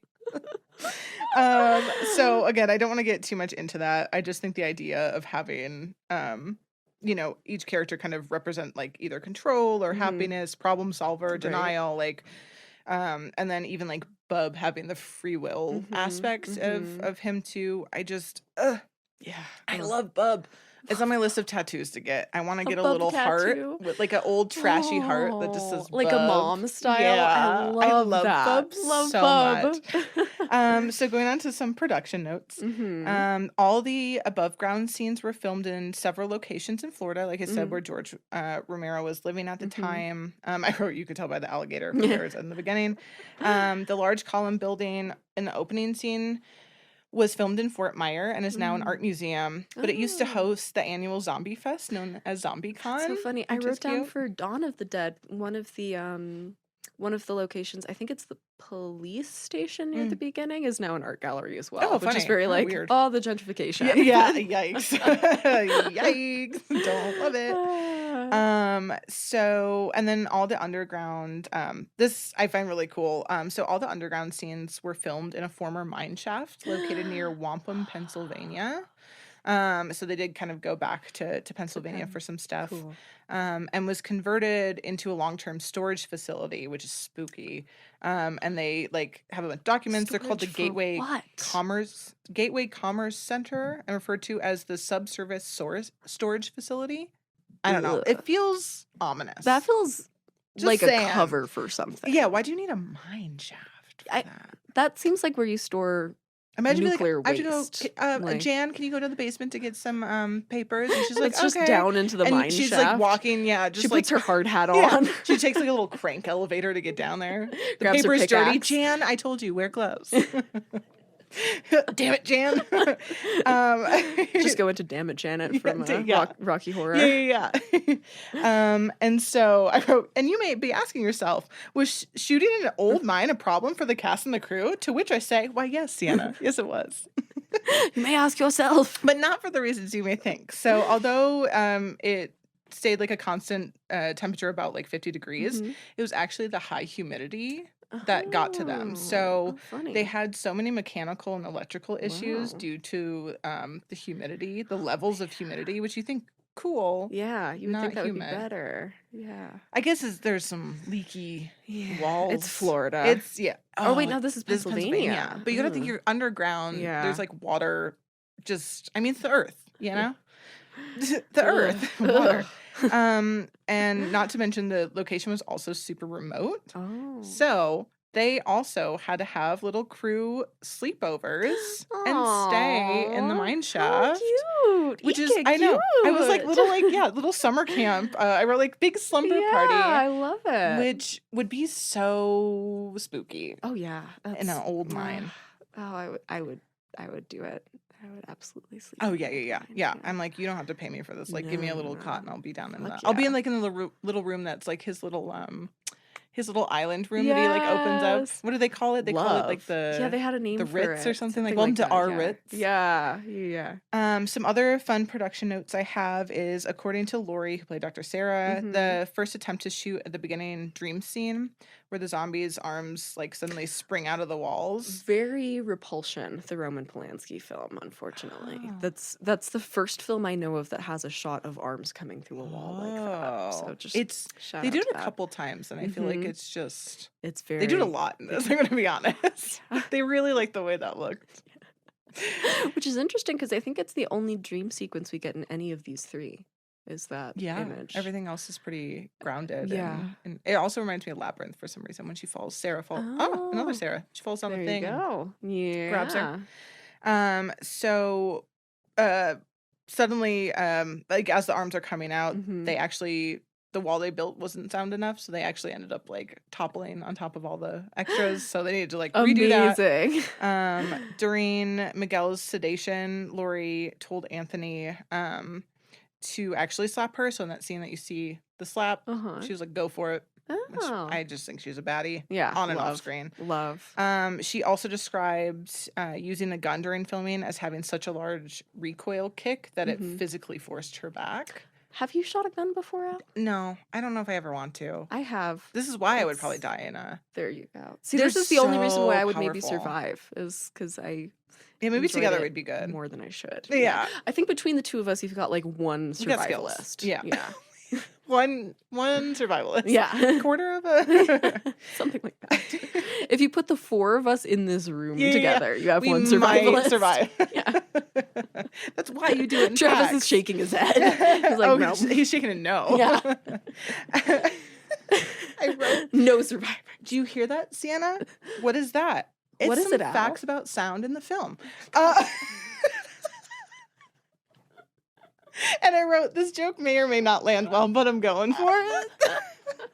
See, this is what happens if you read my notes. I have jokes to myself in here. Oh, for my I do too. entertainment Mine are only. just in a block of unreadable text. Just scribbled out.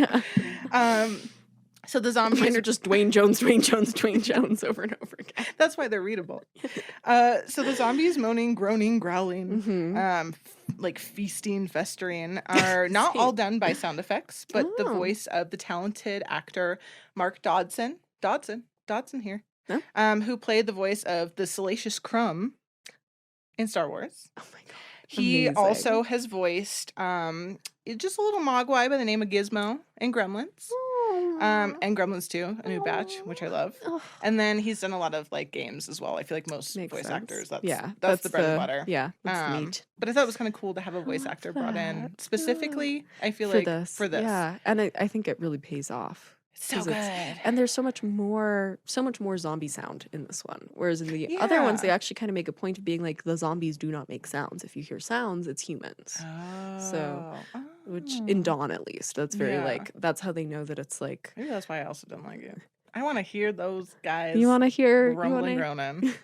What's a zombie without the zombie sound? You know. well, if a zombie eats in the mall and nobody's around to hear it, is it still a zombie? Oh, deep, dark questions I'll ask myself in the middle of the night.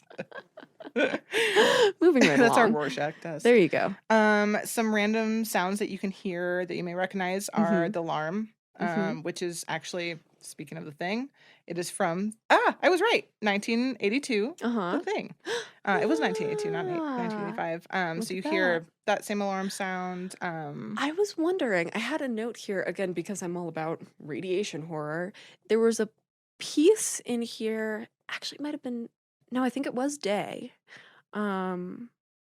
Actually, I'm not sure. They're kind of all I know they kind of blending are, together. but I think that was the downfall of watching Watching them all three. together. Yeah, Yeah. they They blur. kind of bleed. It was in color and one with there's still stuff going on TV, so maybe it was dawn. But there's a little bit where it was dawn because it's when the guy on TV with the eye patch who looks like Francis Ford Coppola but isn't. Yeah. In the background during that, there was a clicking sound, and I was like, I'm pretty Ooh. sure that's the sound of a Geiger counter. Oh. So, which is what's used to detect Yeah. radiation. So just Ooh. throwing that out there while we're talking Yeah. We sound have to look that design. up. So yeah. Some other sounds, music, whatever you hear. The gonk music from do you hear? From Dawn, you hear that. You hear it can be heard in like the transition scene, particularly the scene right after Logan tells the zombie that it needs to sit in the dark and think about what it's done, which I love so much. He's got big like mom energy. Yeah, Just like the doctor. He's the good cop of like a puppy. Yeah, exactly. You have to think about what you've done. I'm not mad. I'm just disappointed. It's in a lot of this film too that I realized how much I've seen it because I feel like I remember every scene as it came. It like came back to me because it's been a while since I revisited this one. I want to say it's at least a decade since I watched it, which I'm really sad about. I need to watch it more. Get this in the regular rotation. Yeah. So moving on to special effects, I said I was going to jump to this later. So obviously Tom Savini, and then he was assisted by K&B. I kind of didn't realize when I first touched on them a few episodes ago, really who they were and what they did. I feel like I kind of breezed over it. So it makes up, in 1988, Greg Nicotero, along with Robert Kurtzman and Howard Berger, formed K&B Effects Group. Obviously, it's just the letters of their name. Super original, like three white men. So creative.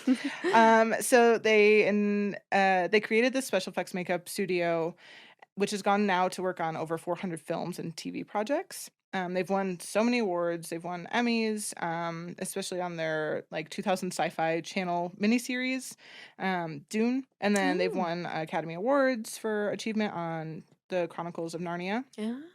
And they've also done From Dusk Till Dawn, Cabin Fever, Scream, Hostel, Ghost Cabin Ship, Fever. Death Proof, Interesting. Disturbia, House of Wax, Creepshow 2, Mulholland Drive, and like the list is super long, and it's a nice mix of like horror, but also then I feel like really critically acclaimed films as well. I have to say, have you seen Mulholland Drive? Oh yeah.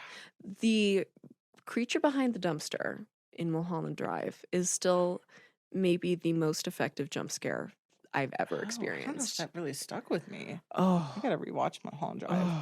That was like when I was in my big DVD bargain hunting bin phase. I see it all the time.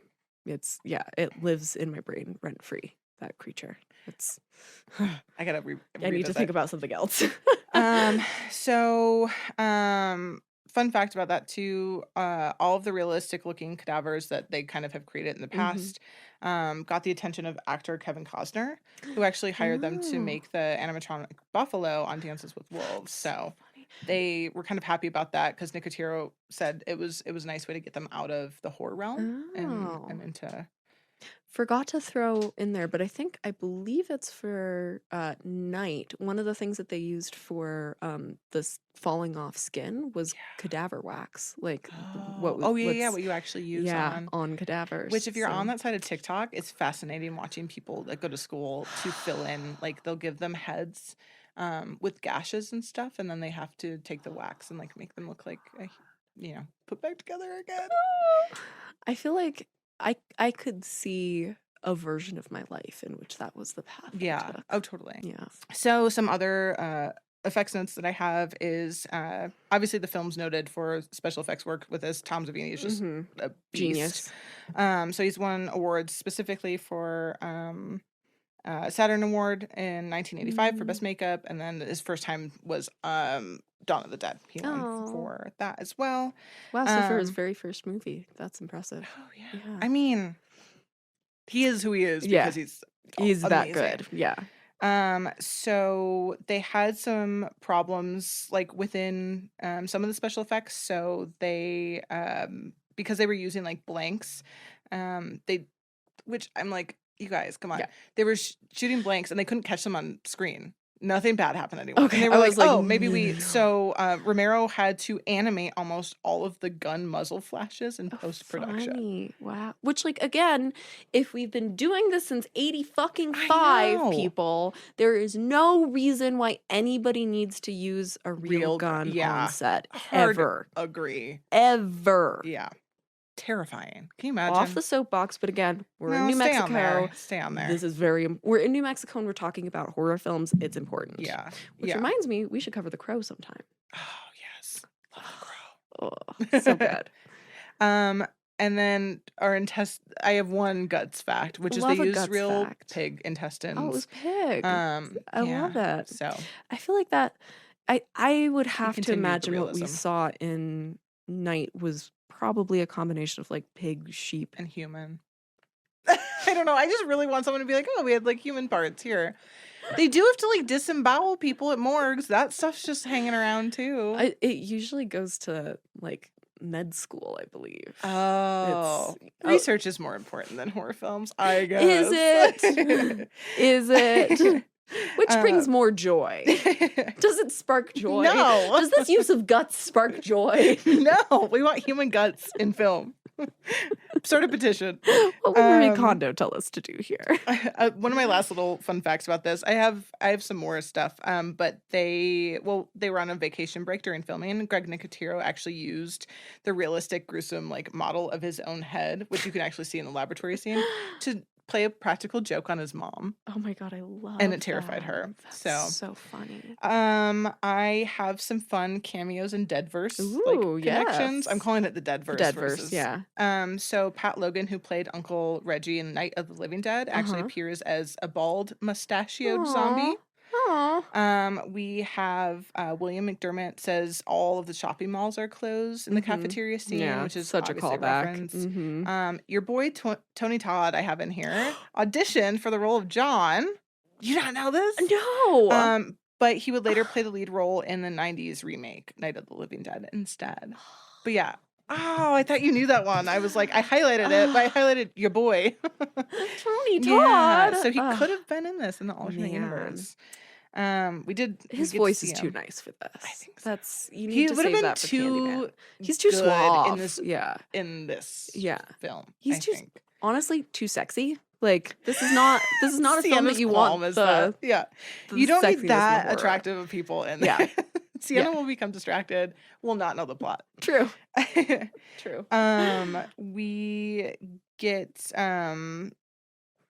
what do we get?